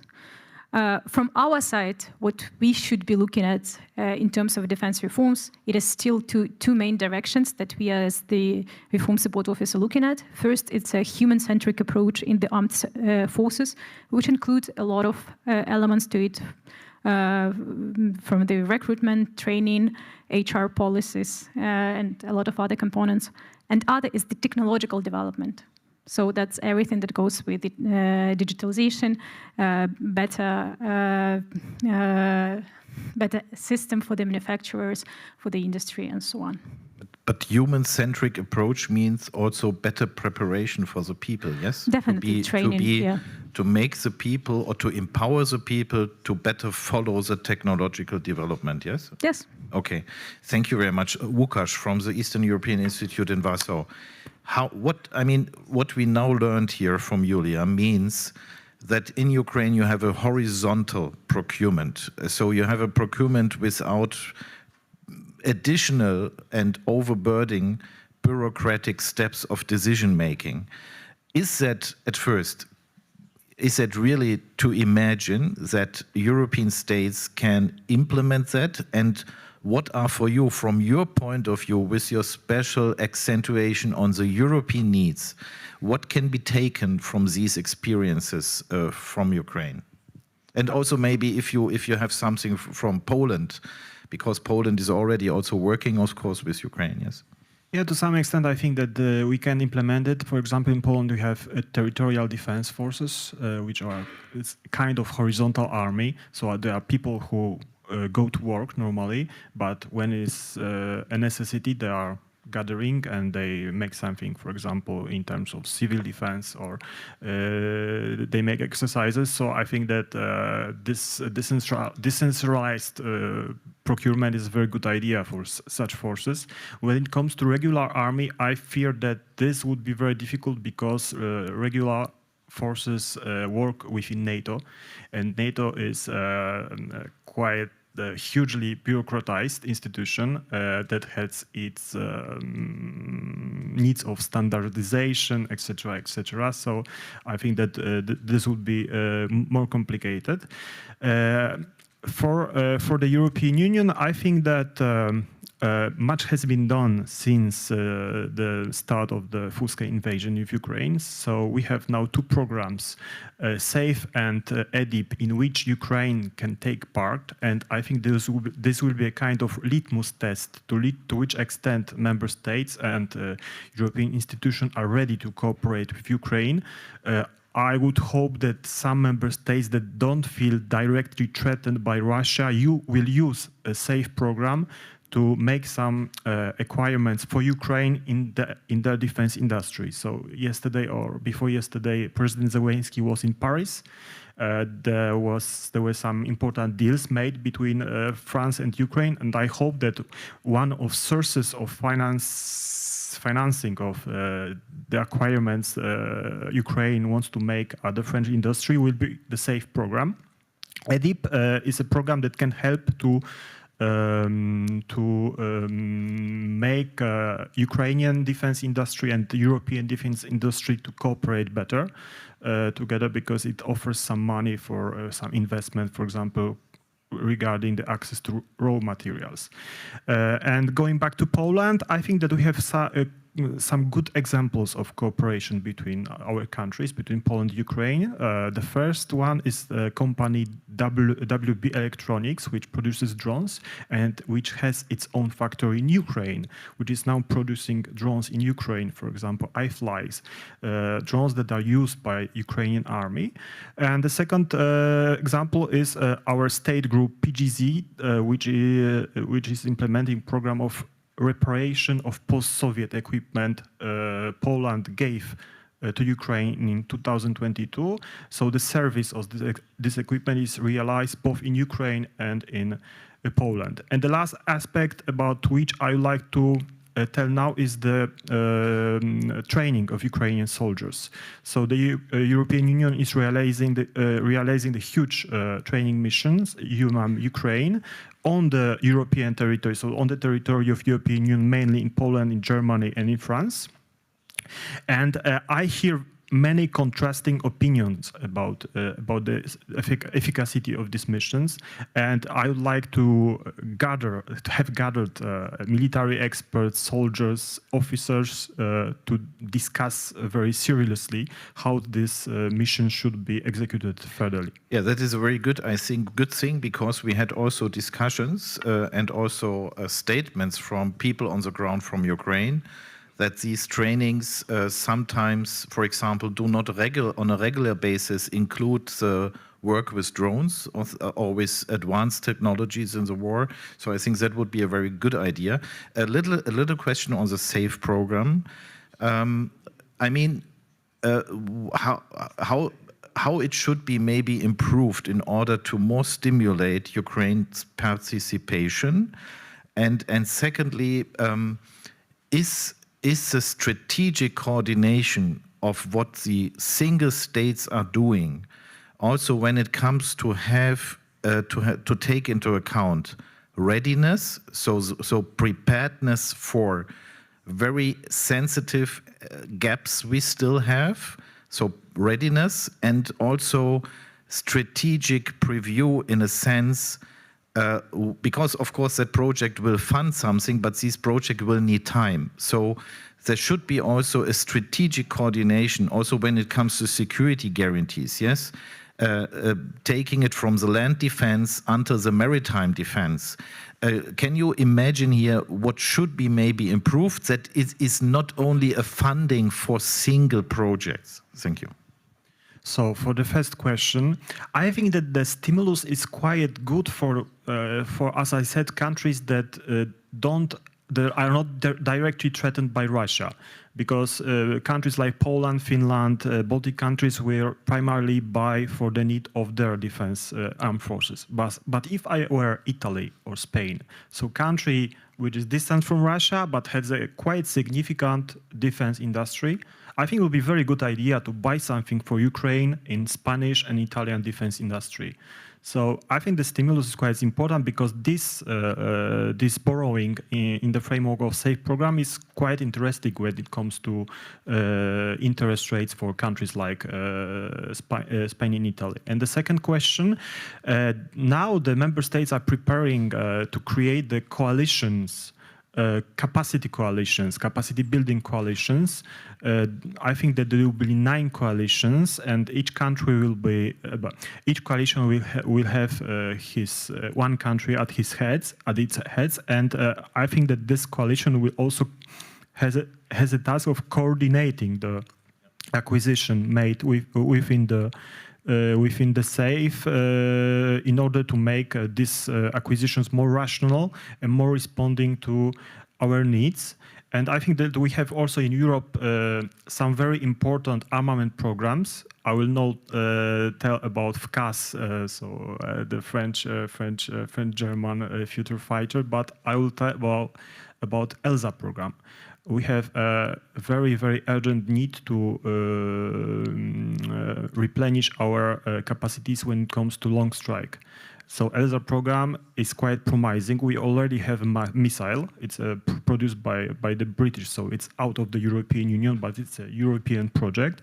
And I hope that this initiative will be developed. Poland is part of this program.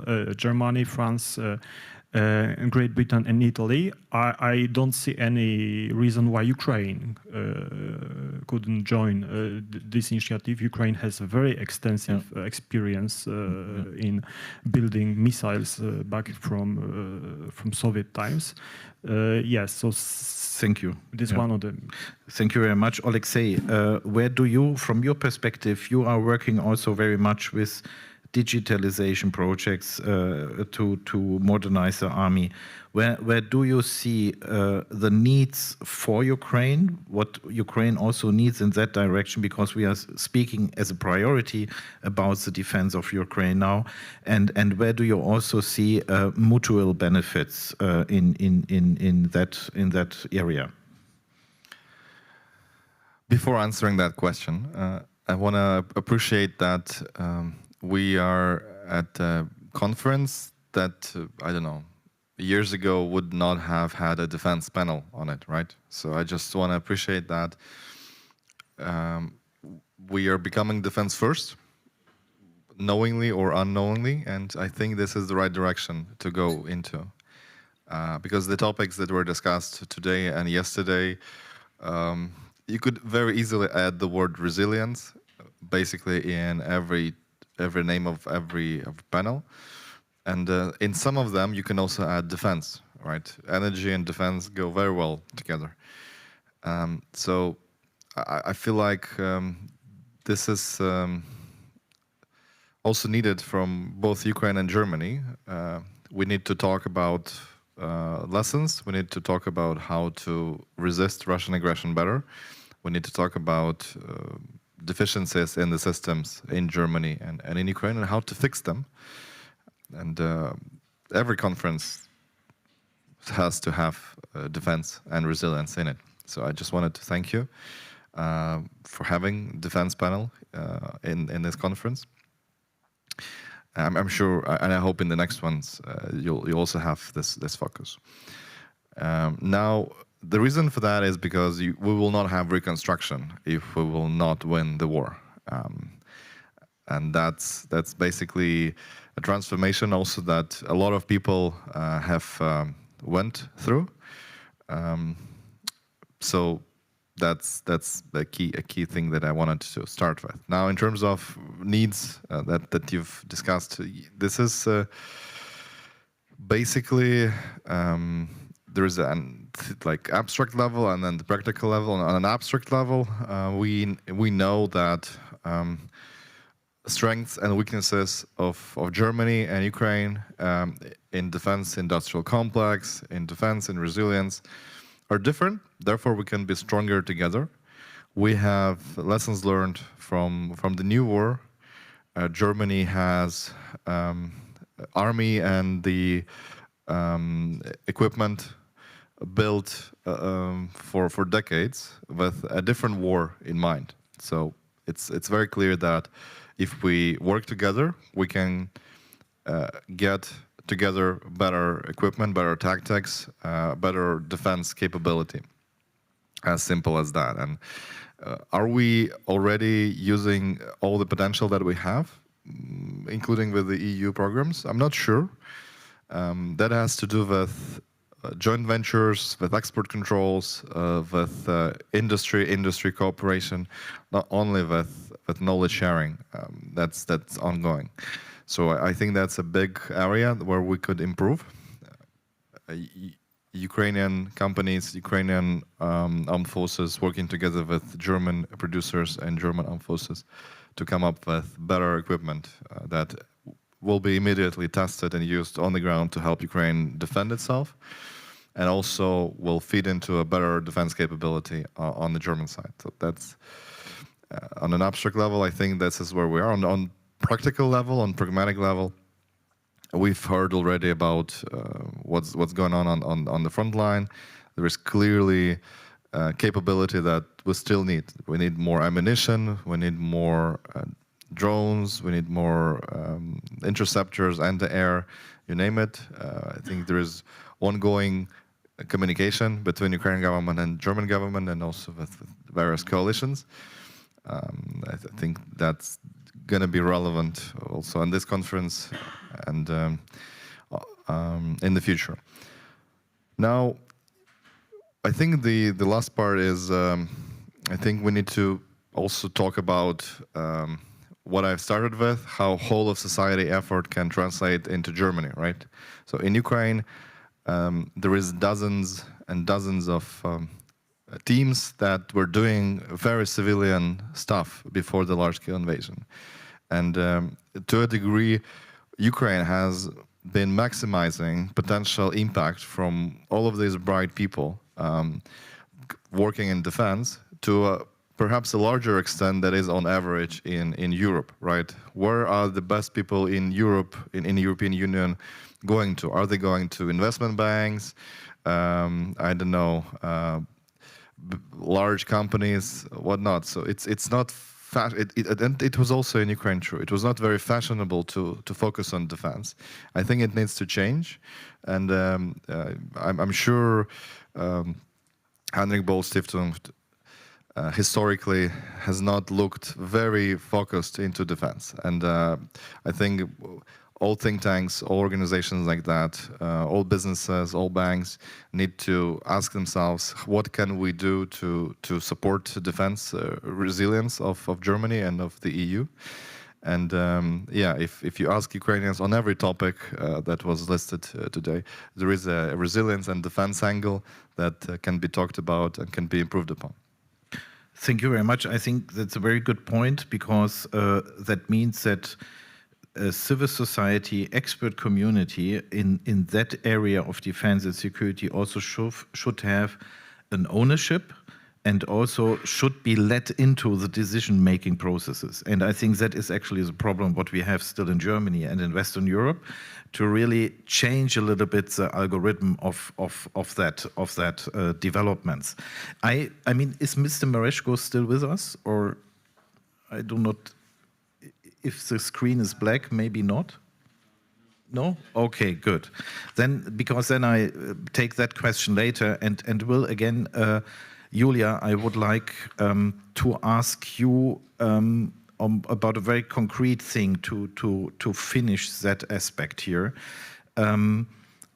What is at the moment for Ukraine more important? Is it, and where are still also the steps which have to be done? I speak about intellectual property. It is about R&D, so research and development. When it comes to production of military capabilities by foreign companies in Ukraine, yeah, on the one side, or what we also see starting already with 1 or 2 countries, Ukrainian production of weapons on the territory of the partner states. I mean, can you a little bit elaborate on that, what here we have to take into account?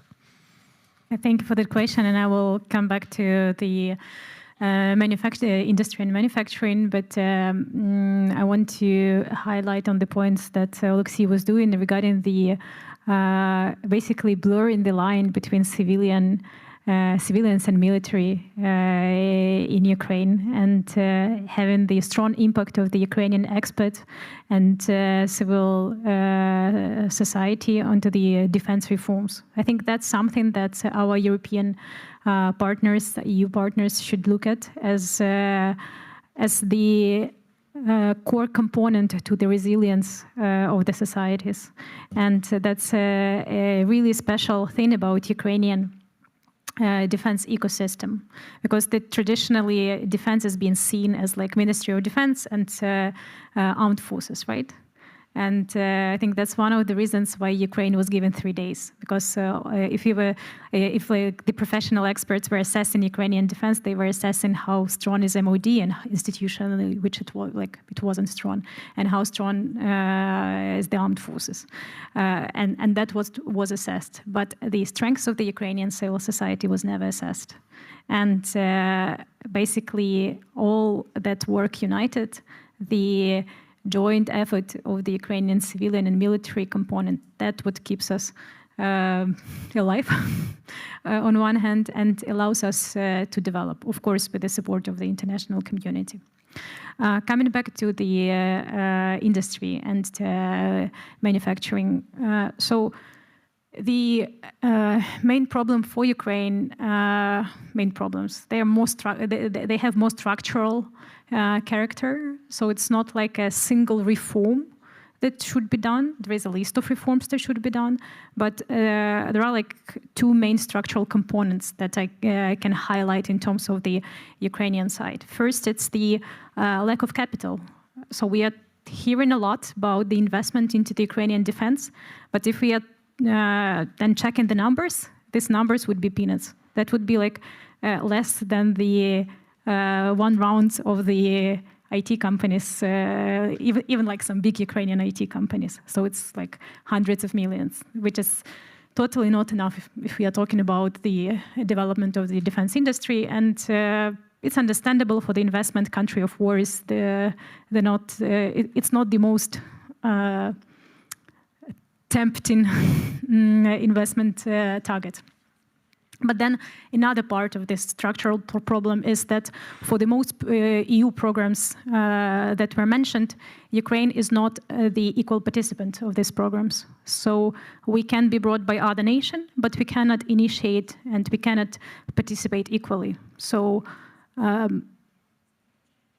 that's also blocking the capital flow and blocking possibilities for the Ukrainian defense industry to develop. And I think that all of that has like a bigger aspect onto it. Ukraine is still not seen as the equal partner of the EU and European defense. So Alexei is totally right. We are becoming one of the strongest armies in the world. Another one, unfortunately, is Russian and other authoritarian regimes' armies. So, yeah, I think that's the question of changing the mindset and seeing Ukraine as an equal partner in this process, the equal partner in the European defense, the equal partner in the manufacturing. Yeah, thank you very much. I do, and I think that is very important to really realize that we're sitting in one boat, that Ukraine with NATO or without NATO should be already together in the team within at least the European community. But is it also when it comes to production, for example? Yeah, I wanted to. Maybe you want to finish something. Yeah, I want to finish that on the European production. So we are working closely with the European defense companies, not only EU, UK, also US, and like producing equipment, producing weapons currently without close integration with the battlefield, which means with the Ukrainian army or government, is actually bringing to the result when the weapons which has been produced far away from the front line is like 50% effective. And yes, as the nation that has been provided a lot of different equipment by different nations, sometimes we are getting the equipment which is not showing the effectiveness at the front line, like the best effectiveness at the front line, because it was produced and the R&D was done somewhere far away. And I think the risks for the programs that were named, the EU defense programs, are that a lot of budgets, like billions, would be spent on the equipment which will not be relevant for the future war. And does it also mean, and maybe Alexei also on that, we need also to have research, and so if we do produce with Ukraine, in Ukraine, we also need to have a research and development aspect, I think, and we have also to have that institutional framework, yes, but would that mean not also that we need to have experts and instructors in Ukraine itself, near to the front? I think that is an important thing, because sometimes I have the feeling that is only something for the security guarantees later. So can you a little bit elaborate, is there already something going on? Are nations already engaged in Ukraine, near to the front, near to the centers where the war is going on? Yeah, so to continue, security and defense is not a result, it's not a state even, it's a process. And therefore you cannot buy security. You cannot go into, I don't know, a defense company and then buy a tank and then now you're secure. And unfortunately, it doesn't work like that. And what I mean by process is that, and what Judah said, if you buy the best drones, cutting edge, I don't know, most effective on the front line today, and you're going to put them in a warehouse here in Berlin and wait for 5 years, you can as well throw them away, because in 5 years you'll need different drones, because it's a process. The speed of innovation is so fast that it's now basically useless to think about defense capabilities in terms of a physical object, even if it's the best physical object in the world. And that's now what comes into the process. Yes, testing, feedback from the battlefield, training, changes, constant changes, and etc. So in this sense, when we previously were talking about importing and exporting weapons, we're now importing and exporting security. And if Ukraine was a net importer of security at some point, we will be exporting security, and arguably we're already exporting security to our allies in terms of knowledge and different other stuff. Now, can we export security also with physical objects? Yes, obviously, and that will mean also exporting the processes around the physical objects, the training, the digital systems, the drones, the producer teams, whatnot. And for that, we need some regulatory changes and political changes to go forward. And arguably, there is some way forward of integrating together European defense industry and regulation with Ukrainian defense industry and regulation, because we still have export controls between EU and Ukraine, both for dual use and for military purposes. So you can export something, a drone from Germany to Poland without, if it's dual use, without a license, and if you want to export it from Germany to Ukraine and vice versa, you need to have it, which is strange, right? So if we are allies and integrating to such a large extent, we should be working together, and we should be codependent and co-integrated, because this way we can maximize the potential of, you know, in business it's called value creation. In this case, it's security creation. Thank you very much. Łukasz, I would like to discuss with you a certain dilemma we maybe face.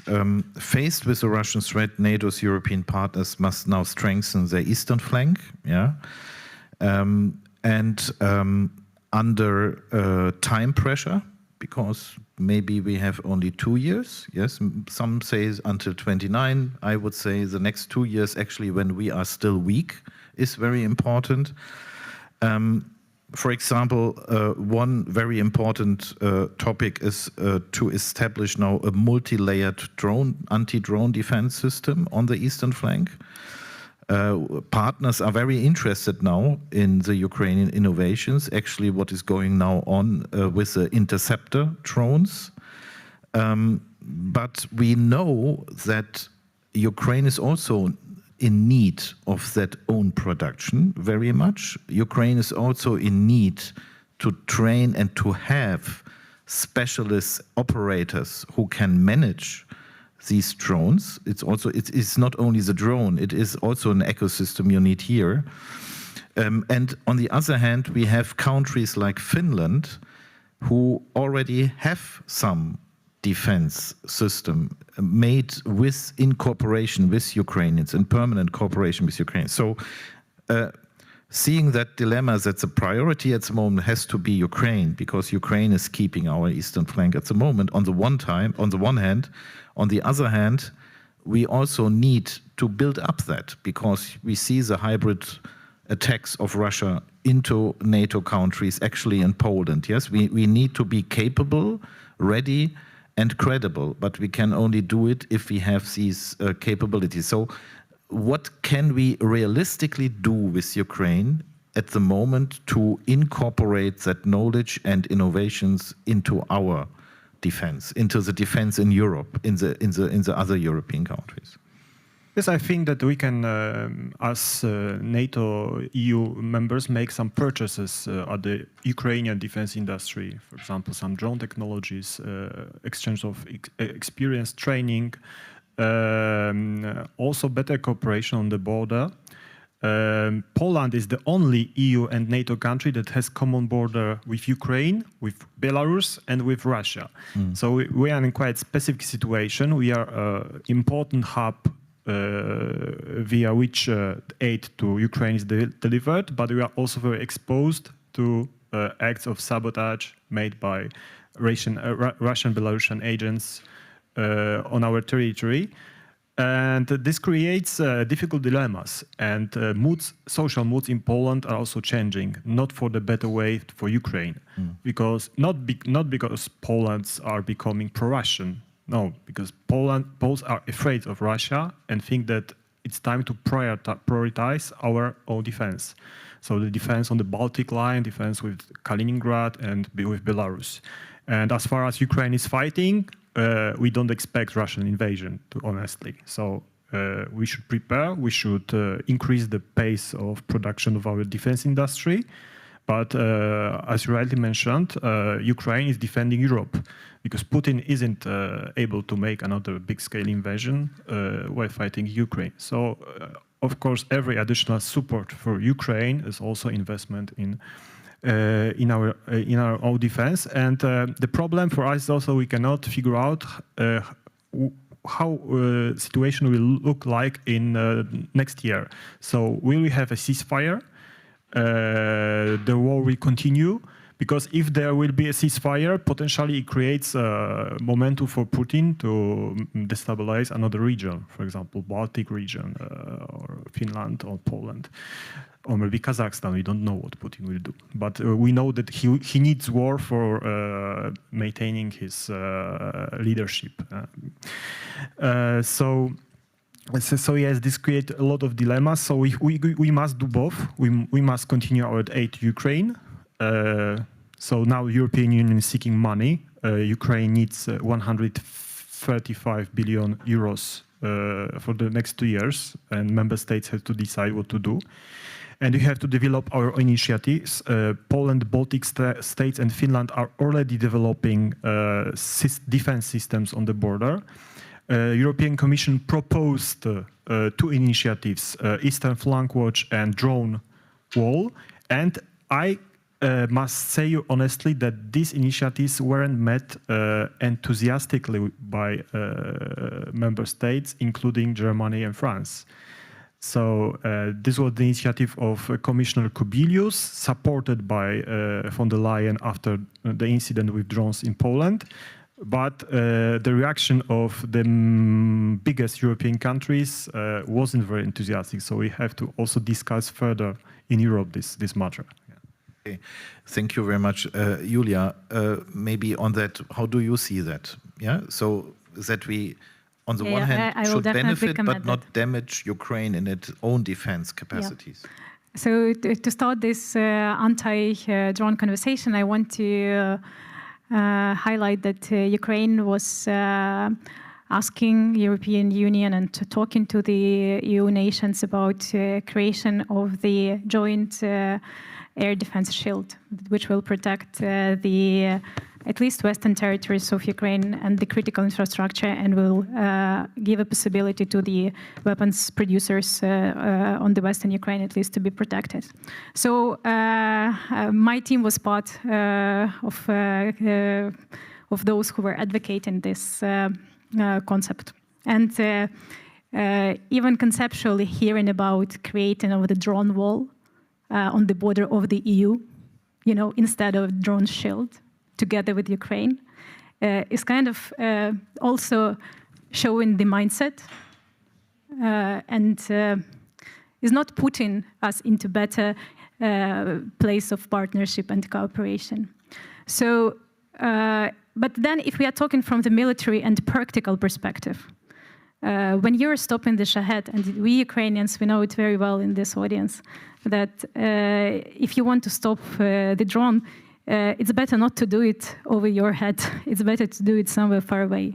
So basically, Ukraine is proposing to Poland to have, and other EU nations, to have a huge territory where these threats can be stopped instead of being stopped at their border, EU border. So that's the first point. So maybe instead of thinking about drone wall, let's think about joint defense between Ukraine and European Union. And Ukraine is ready to provide the best tactics, which I would remember are changing every 2 weeks. Every 2 weeks, Russia is sending new drone with new technical characteristics, new engines, new cameras, new ways of navigation. So if you think that you will buy like 1,000 interceptors and put it on your warfare, as Alexei was mentioning, and it will protect your country next year, it won't. So we are coming to the second point, that even the conversations about like let's send Ukrainian trainers to train AD experts somewhere like in Poland or like Denmark or somewhere, it is not totally relevant if we are talking about getting the defense capability.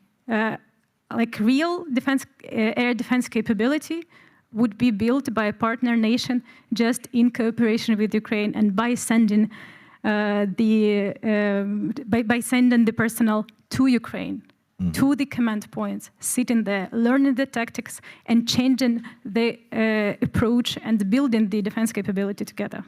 Thank you very much. I think that is also very important when we speak about all these startups, yes, in Ukraine, which are very innovative, producing now different types of drones. I understand you correctly if it is better made if you really know if you not only can support that startup, but also support the ecosystem of the startup and to be present in contact with the brigade. So that is the whole system you have to build up, and I think that's a very important point. Thank you so much, Alexei, and to all. Maybe to finish our panel discussion, I have to address that. I mean, at first, I think when we speak about defense, I now will speak a little bit also about on institutional reforms in the defense system in Ukraine. But when we speak about defense, we can already say here that you can play an important role, you as a bridge between civil society and stakeholders. I think that's all in all an interesting institution, your reform office. And Alexei also as someone who is very close working with the sector, but also with the private business and all these things.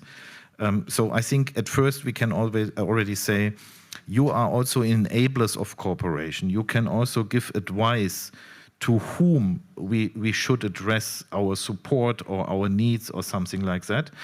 Another thing is, I think what is also very important in that day is that Ukrainian civil society and actually also your reform office, which is also as a result of the development since Maidan, very contributed to transparency, to efficiency. You also spoke about procurement, good governance. And given the recent corruption scandals, could that approach to strengthen a civic democratic oversight also in the defense sector, could that be something? Because I would like to underline that scandals were not happening in the defense sector, it was the energy sector. But nevertheless, it damaged also the trust. Maybe in some partner states, yes. I mean, I think in Germany it's quite stable. They actually upscaled the budget for Ukraine military support actually in that time. But could that be a smart approach to strengthen the trust? That is to you the question. And what the partners should do, I mean, we already, the European Union already supports civil society in the classical civic reform areas, but what could be done by partners like Germany to strengthen that factor? Maybe Alexei first, and I come also back then to Lukasz. Now, I think that we need to add a bit of background, right? Before the large-scale invasion, Russians spent tens of billions, if not hundreds of billions of dollars to capture and corrupt elites around the world, including in Ukraine. And Ukraine was high on the priority list of the Russians. So the anti-corruption institutions in Ukraine have also a security role because they are helping protect Ukrainian institutions from Russian influence by fighting corruption, because corruption was an instrument of choice for Russian Federation as a hybrid war instrument, and they've used it against our allies in Europe and elsewhere. So the technique I've sat in a conference when people were presenting research about exactly how Russians are doing it, like with case studies, with money laundering analysis, that kind of stuff. So it's a thing. It's a field to look into, also to get lessons on how to protect your country against such kind of influence operations. Now, having that in the background, the scandals, the corruption scandals that pop up in Ukraine, there is a very simple comparison, which is comparison to non-democratic regimes. There is normally no corruption scandals there, normally no good anti-corruption institutions there. So to a degree, of course, I'm not going to be protecting everything what happened, but to a degree, the scandals are a symptom of the system working, because if the system was not working, there would be no scandals, right? And I think the anti-corruption institutions are doing tremendous work, uprooting Russia, and the scandal in energy is also connected to Andriy Derkach, who is a Russian operative who was building basically spy networks in Ukraine. So I'm sure there are corruption scandals without Russian influence in Ukraine, but this particular one is definitely connected to Russia. And Energoatom was for a long time also captured by Russian influence. So I think it's a good symptom. Now you're asking, what about spillover effects? Like what's going to happen to defense?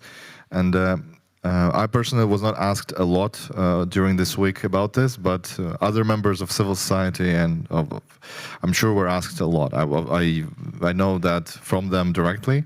And in terms of the risk, I think the risk of losing the trust is there. And they think everyone is watching very closely what happens next. Are there, so I think today there was already dismissals of 2 ministers already in the parliament that were in the tapes. And there is also consultations and very, very democratic and sometimes heated political discussions on what else needs to happen for Ukraine to solve, to address the deficits that were found during those anti-corruption probes. Łukasz, how you see that from the European perspective or from the Polish perspective? So the European Union has its own anti-corruption institution. There is the office of the prosecutor, EU prosecutor, which can be also engaged when it comes about the European money that is given to Ukraine. Maybe this office should be given to some possibility of acting directly in Ukraine, together with Ukrainian anti-corruption authorities, because this would be a kind of limitation of sovereignty. But if we are talking about large sum of money that are being transferred from Europe to Ukraine, so the EU citizen can ask what's going on with this money then. So maybe such kind of limitation of sovereignty for Ukraine would be acceptable in the name of the more transparency, especially if we will have presidential elections in France in 2027, next elections in Bundestag, and what will be the result of these elections and what impact will have this result on the help for Ukraine. This is a drastic idea, but it's one of the ideas that can be discussed. And Secondly, I think that corruption has also a direct impact on the performance of Ukrainian army. I think that some losses on the south could have been avoided in 22 if the local elites weren't corrupted by Russia.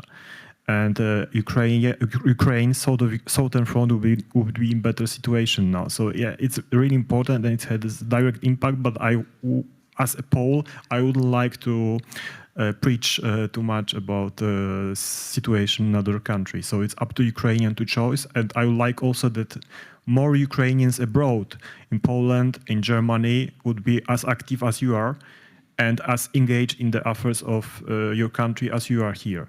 But unfortunately, it's not the rule, and Chancellor Merz said something about that a few days ago.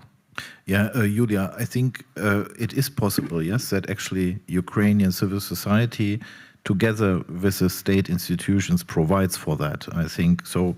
You said institutional reform for overcoming governance lacks is not in a contradiction to security. And I think we can say you are, because I would not to burden Ukraine again with new benchmarks, yes, from European unions in the war.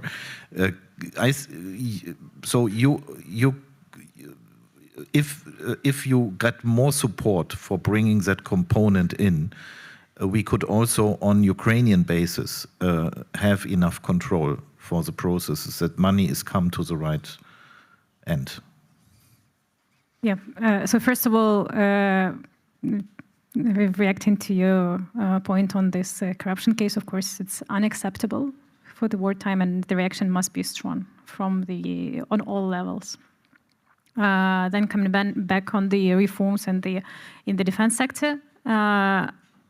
So the reforms process that is happening in the defense sector, even though we are currently at the active warfare, is the most dynamic process of reforms that ever happened in the defense sector in Ukraine. So we are rebuilding plane while we are flying at that plane. The defense sector is changing very rapidly. So the role of the international community that can be enhanced is to stop being afraid of the word defense, security, and military in the projects. So even having meeting like that and discussing defense and army and military and not being scared of doing that, that's a good thing. Because it's still pretty hard to work with some partners on the defense topics. So we could say that the sustainable support that was happening in this area was coming mostly from the UK side. The EU was standing behind in terms of the support of the civilian sector in the defense and staying behind to support the defense reforms overall. So just like this year, some countries, some allies are starting to look at this direction.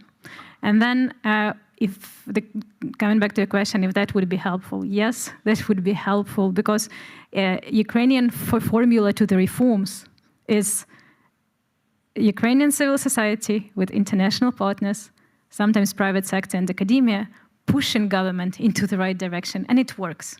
So that's actually proven with the anti-corruption sector.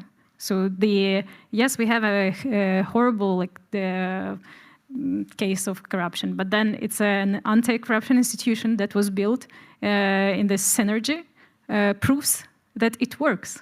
So the guy who is running it is my deputy from Odessa Customs. So Semen Kryvanis, we are working closely with him where he was helping me to clean up seaports of the Ukrainian Black Sea pretty successfully. So now the Anti-Corruption Bureau is showing the results of its work. It's an institution that proves that it's capable. We have to build the same capable institutions in the defense because, as we understood, future of the EU defense, either it's wanted or not, it will be together with Ukraine. And Ukraine is becoming a security provider for the region. And to become this security provider, this strong security provider, we need sustainable defense institutions.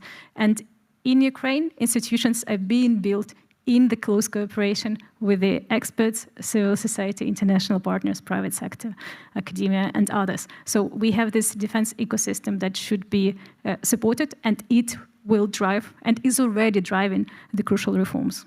Thank you very much, Julia. And I think actually the defense sector already proved that we have the instrument to tackle these problems, yes. And having said that and having addressed that, I also would like to underline that nevertheless, these things are a separate problem to defense of Ukraine, because it is about a war which is unproportional without any rules, and it could not put in one package, yeah, these two things. I think the support, of course, for Ukraine has to be independent from problems we will have also in future, because the process with the accession is a big thing. Ukraine has made progress, and it should not damage at all the support. I think that's also very important to know. We should not mix up that. But I think your signals were good, and you told us, all of you told us how we have to address that problem. Now we have maybe questions in the... Yeah, and you can maybe, if I would like to ask you to introduce yourself shortly and to tell me to whom you address your question.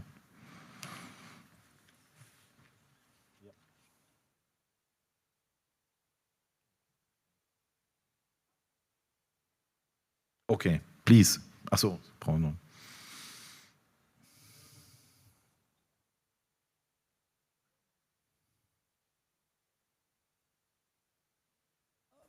Doesn't work, or another microphone? Oh, now it's working. Now it's working. Okay. Yeah. Yeah. My name is Christoph Müller. I have a YouTube channel. It's called Talk for Ukraine, and I would like to address either to Julia or Alexei the following question.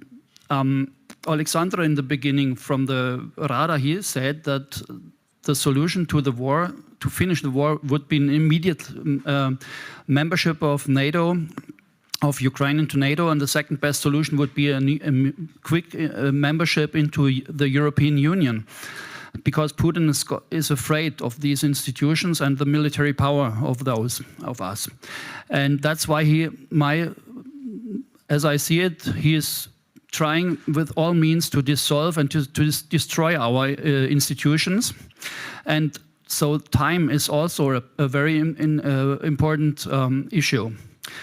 And that's why my question, how can we, and as I also say, those organizations, they are very old and very big and very, very unflexible.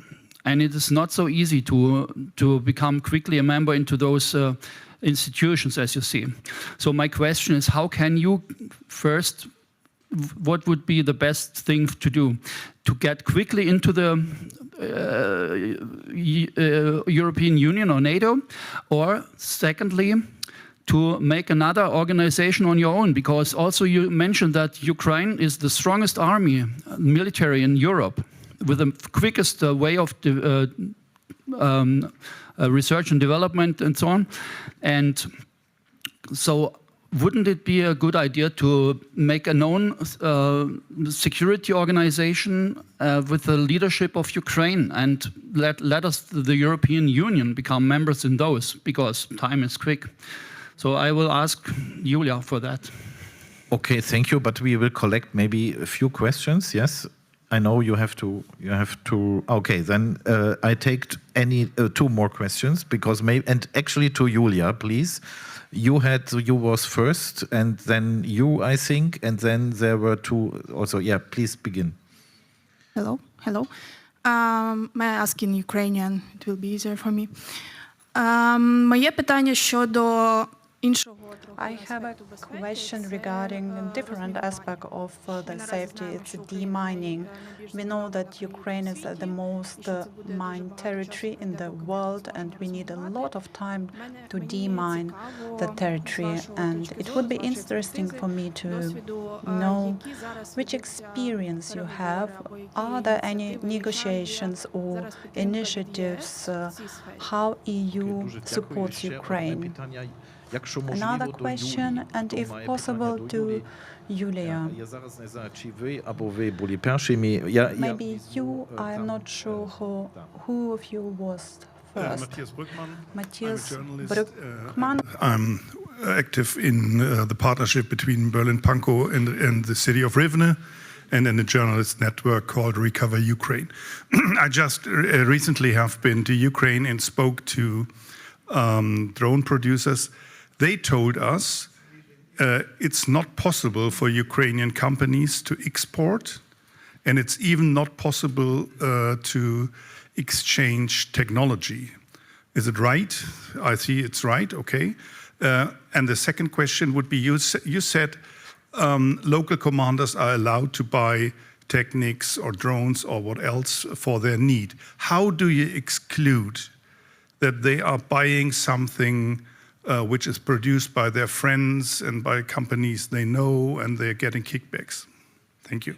Thank you. And if you have a short question to Julia, and then Julia makes a wrap up of. Yeah, Darya Melling, Center for Liberal Modernity. One short question: how does the Build with Ukraine initiative and joint ventures work in Germany? Whether it is successful, and if you have any recommendations that we can communicate further to the decision makers in Berlin, please, we'll be happy to hear them. Another question, very short. We know that Denmark announced in April they will train their own soldiers in unit unarmed in Ukraine. Maybe some other countries do it, but not that vocal as Denmark. Are there any conversations about it in Germany for German units being trained in Ukraine, not for Ukrainian soldiers? And if also you have any recommendations how to communicate it, we're open to hear it. Thank you. Thank you, Julia. Thank you so much for your questions. So I will take the one on the NATO integration and on the decentralized procurement, and then on demining and joint ventures, and probably I'll train into demining and joint ventures will be on Alexei, as it's more of his topic. So on strategic allies and building the coalitions. So definitely EU and NATO integration is a first priority to Ukraine. NATO integration is in our constitution, so there is no other way for us. So it's not something that is discussable in our society. It currently has a huge support population, and probably as a respected blogger, you know that. So I'm also grateful for your work to promote what's happening in Ukraine and to talk about that wider. About building our own coalitions led by Ukraine, that's a great approach, very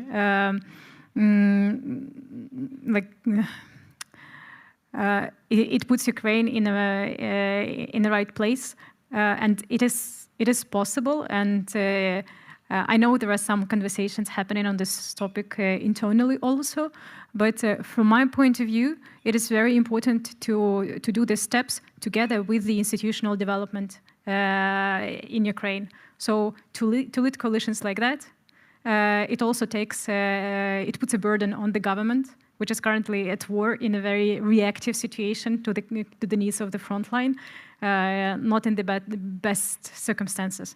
So to develop internal capacity to lead coalitions like that would be an important part of the effort. But overall, I think it's a good idea, and I know there are some conversations and thoughts are happening about Nordics and so on. Regarding the decentralized procurement and anti-corruption tools and monitoring over there.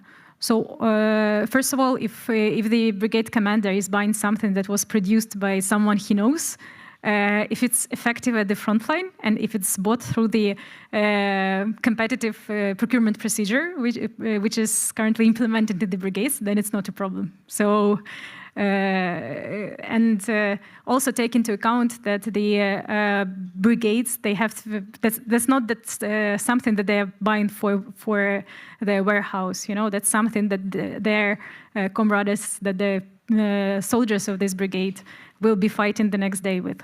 So the feedback from the brigade, I think, would be immediate if the brigade commander would order to buy something which is not effective at the front line, because everyone knows what are the most effective drones.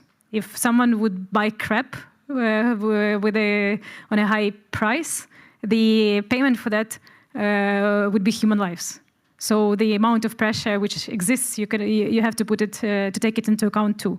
But together with this pressure, there is a traditional structure of the controlling services. So there is also all the regular anti-corruption mechanisms are applicable to the decentralized procurement. So police, special security service, like prosecutor's office, so everyone has a power to control and monitor what's happening at the decentralized procurement. It doesn't have any protection towards this monitoring and controlling tools. Also, currently, we are discussing in MOD creating a digital monitoring tool. And in the dot chain, it's already created, where you can basically see where what is being procured by every brigade. And if you see an anomaly in the system, then this anomaly is communicated to the controlling services. So, for example, if all the brigades are buying like this type of drones, and then only one brigade is buying something like for more expensive prices and like different types of drones, then it's an anomaly, and the controlling services has to react on it. So that's the system that we are currently building when there is a data exchange. Taking the training question, that's fantastic that Denmark is doing it.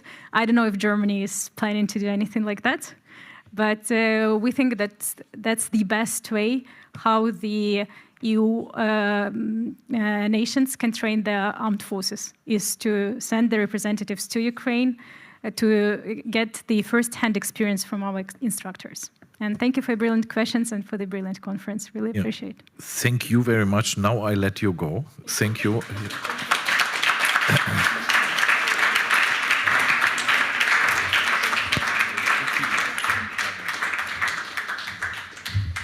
So, and maybe, Alexei, you can complete, and I also will have a follow-up question on that questions to Lukáš, and then we take the other questions. Alexei. I'll try to be brief. So on NATO, Alexander, like me, is a lawyer, and of course lawyers can tell you about what legally has to happen for the country to do something, but don't listen to lawyers, right? NATO or Germany or Poland can shoot down Russian drones in the airspace of Ukraine today without the need of NATO, EU, and anything. So the Russians are not following any rules. It's their doctrine to escalate, to de-escalate. They're a bully. So as long as other countries will try to play nicely with Russians, they will continue being bullies. So yeah, and on the legal side, I think I cannot add anything. I don't think legal side is the blocker here. It's the political side. Now on other issues, yes, export of dual-use technologies, military technologies, and military articles, so equipment, is not happening right now in Ukraine. And it is through initiatives like Build with Ukraine that it is planned to lift those restrictions. And from what I know,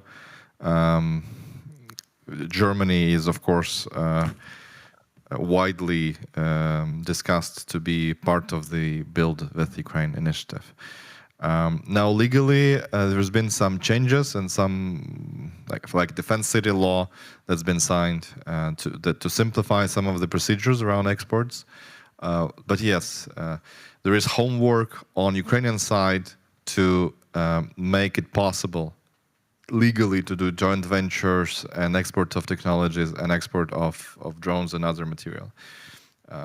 I hoped that it will be done until end of year, but with the recent events, I don't know, maybe that will delay Yes, but that would mean also for us that we should better finance, as Julia said, the capacities in Ukraine, because you have to upscale then for the export. I mean, it should not damage Ukrainians' capacity building for their own defense against Russia. I disagree. Okay. According to our research, and this has also been confirmed by research of other organizations, there is a 50% underutilized production capacity already with drone and other technological weapon producers in Ukraine. So what it means is that if there would have been twice as much money flowing into those companies, that would produce twice as many drones and other equipment. Now, if we don't have enough funding to use all the production capacity of those companies, we're leaving some production on the table, and there are like discussed protections against drones being diverted from the front line to exports. And in a lot of countries there is a mechanism in contracts, in export contracts, that if the armed forces really need something, they can go first in line. And so there are ways of protecting the interests of the armed forces. Thank you very much. Łukasz, maybe shortly also on what you heard. Is it really a good idea to have a new organization led by Ukrainian security, or should it be more about a core group of willing states which is going? How do you see that question? No, I don't think we need a new organization. I think we should stick to NATO as a defensive alliance, even if the US is less engaged in NATO. NATO is an organization that has its own bureaucracy, its own structures, its own plans. So everybody in NATO knows what he should do in the case of a war. This is very important. And it's not necessary to build new military alliance. The EU has its own role in developing our own defense. It's mainly economical, supporting defense industry, military mobility, and is also a sphere where Ukraine should be engaged, because this would make easier also further help for Ukraine. I agree that we should further discuss the idea of air shield over Ukraine. I don't agree with making a taboo of this topic. I think we are talking too much about fear of escalation, about Russian reaction, and we are talking too less about technical aspects of this idea, which are difficult to implement. But this is the topic of the discussion we should have in front of us, how to implement this idea. But I think that at least part of the territory of Ukraine should be and could be protected by NATO air forces, NATO air defense. And this would also make many things easier for Ukrainians. For example, some Ukrainian airports could operate, civil airports, Lviv, Uzhhorod, I don't know. This would be good, quite huge help for Ukrainian economy, if this were possible. And I also reply for the question on demining. Yeah. So at the beginning, in 22, European Union allocated about 100 million euros for the demining, but you can demine the territory you have liberated. So the territories when the fights are going on are not being demined, because the mines are part of your defense. So this will be a very difficult topic if there is a ceasefire, and I think that all international community, maybe not within the EU but within the UN, could be engaged. I think that, for example, Gulf countries would be interested in financing initiatives like it's being done in Yugoslavia till today. In Bosnia till today, the operation of demining are being carried on, and this will be a very, very huge challenge. Okay, thank you. Maybe the last question, there was a question. Sorry, can I add on demining very quickly? Yeah, okay, of course, Alexei. On demining, there's been a change in regulation, because under the old standards, it would basically take forever. So now there is dozens of private operators for demining services. We helped change the regulations.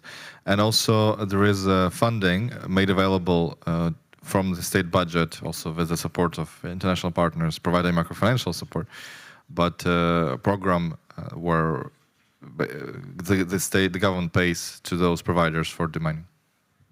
Thank you very much. Please, I think, yes, is there any other question? Because I would, after the next questions, I would close the panel. Okay, please. I'm Eva Christoph, former member of the European Parliament, and I'm since 20 years with the Kyiv talks, but today I didn't join you. And the reason is I thought maybe a form of my solidarity could be that I go to the conference of the arms industry and of the Bundeswehr. So I have not a question, but I have something what I learned there is that René Obermann, he is not my friend, but he is the head of Airbus, and he gave from my view, a very pragmatic, very clear speech linked with all what we have debating here now the last hour. And I think you should try to get the speech or to try and to get in contact with his team, because it seems that he has traveled to Ukraine, that he's very interested in the startups, the arms and defense startups in Ukraine, and that he has some ideas how Germany, the German army, German politics, and some other EU politics have to change to be quick enough and pragmatic enough. So that is one of my proposals to go in it. And the question which Julia could better answer is, there was another panel there on gender equality related to the UN resolution 1325. I don't know, 2 weeks ago we celebrated this year's Böll Foundation, but nobody made a link today. My idea is that using this question of gender equality and gender and peace and security, maybe that could be a help for anti-corruption. So what do you think about that? You could, if you the more equality, gender equality you have in the army and the arms industry, maybe less corruption. Interesting thought. I give it to you. Well, in general, I agree. I could give my thoughts on this, but not sure. So, like, the way I think about this is that obviously before the large-scale invasion, and to a degree right now, the army was a male-dominated system, with the culture, right, to go along with it, and that is changing. Maybe some were faster, some were slower, but that is clearly changing. A lot of women are now in the army, in MOD. There is at all levels, right? I'm sure we can find also a brigade chief. That's yeah, and in terms of also deputy minister level as well. Now, in terms of the theoretical basis for that statement, I would think that whenever there are unclear rules, whenever there is like a closed culture, there is a larger chance of corruption, and that is obviously disrupted by changing this closed culture by balancing it, by arriving at a gender equality, because obviously the old practices will not be able to survive if you look at this as insiders and outsiders, when outsiders become insiders, right? To put it this way. So that's basically, to a degree, what we did in other areas of the economy, when we streamlined processes, remove barriers, digitize things, it decreases this unclear culture of when there are no clear rules, you have to informally agree on something to make sure this works, and formally it's unclear how to do it. So I think that's also a direction that we're going to. Thank you very much. Łukasz, would you like to add something? I think that the precondition of a real equality among sexes is not to idealize nor of the sexes, nor women, nor men. So I don't observe the Ukrainian political life, but I know something about Russia, and I know that in Russia, women are also part of corruption schemes. In Poland also, I can imagine women who were arrested for corruption. But there is a problem of masculinity, traditional masculinity in post-communist and post-Soviet societies. This has something in common with prison culture, subculture that is present in post-Soviet societies. It's very visible in Russia. I'm not sure about Ukraine. In Poland, not so much. But the legacy of the sex equality that was preached by communists was a bit neglected after the fall of the Soviet Union, both in post-Soviet as in post-communist countries like Poland. Thank you very much. I mean, I would like to add only the facts, yes, that what you said is, I think, important, but what we see is that Julia Maruszewska is leading the defense of support. Lesia Ochrysko has founded the Zahajdaczny Center, also working with them. Lesia Orobec is engaged in the Sky Shield initiative. So we have many women which take not the initiative and take the lead immediately. So even without maybe looking at the resolutions, they simply do it. And the second point is, but you are right, the second point is, of course, and I think that is an issue where Ukraine is also exchanging with Israel and Germany, that is how to include better women in the armed forces. Because we know that Ukraine has an army with 20%, I think, women, part of them also fighting on the front. And I think that is, of course, something, but that is also work in progress. I mean, I would say that also given the experience of war, we also have something to take maybe from Ukrainian experience, how to integrate women and how to make the environment better for them, because that's an issue, of course, but it is, I think, nothing exposed as an exposed problem. It is something you have to deal with, and of course you have also to give support here. Thank you all for very much, actually very much thanks to the panelists. It was really great. Also, I would like to thank in absence Mr. Mereshko, because he very on short notice confirmed his participation. We have a budget plenary session in Ukraine at the moment, so it's very difficult to get the people from the Committee of Defense, which we had invited, but they could in the end not confirm for so many going on in that week in Ukraine. But that shows also that the head of the Committee of Foreign Policy is last minute confirming. I think that's very nice, and it shows us that our relations are already have improved, that we have red channels established.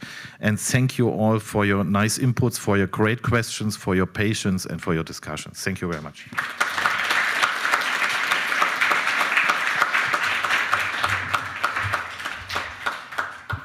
Yeah, dear friends, colleagues, we are closing our conference, Kyiv Dialogue, the 20th annual conference. Thank you very much also, again, Wilfried, for moderating this very important panel. We had a conference which was covering the very broad security notion, and security is broader than it used to be before. It comes from local democracy over information and what we discussed here. So we have to understand that we have to change our perception of security in this hybrid war, and to understand it broader. So I took very much impulses from the whole conference, and especially also from the last discussion. Thank you for that. I want to add my gratitude to the whole team of the Kyiv Dialogue, very much to the comms team, Lilia Zanchadikova and Matthias Meyer. Please have a look at our new website. Thank you for that. It is new impulses with a good design, and I like it very much. It a little bit symbolizes the coexistence between defense and civil life in this statute that we copied here. Also, big thanks to the translators again. We have more translators today than 20 years ago. And big thanks also to the whole team which was engaged in organizing this conference from the European Exchange. Valeria Moiseyeva. Valeria, thank you very much. It was so much on her, so big applause to Valeria. And so I hope we meet again next year, and we have lots ahead, and we will work on that all together with you. Thank you very much.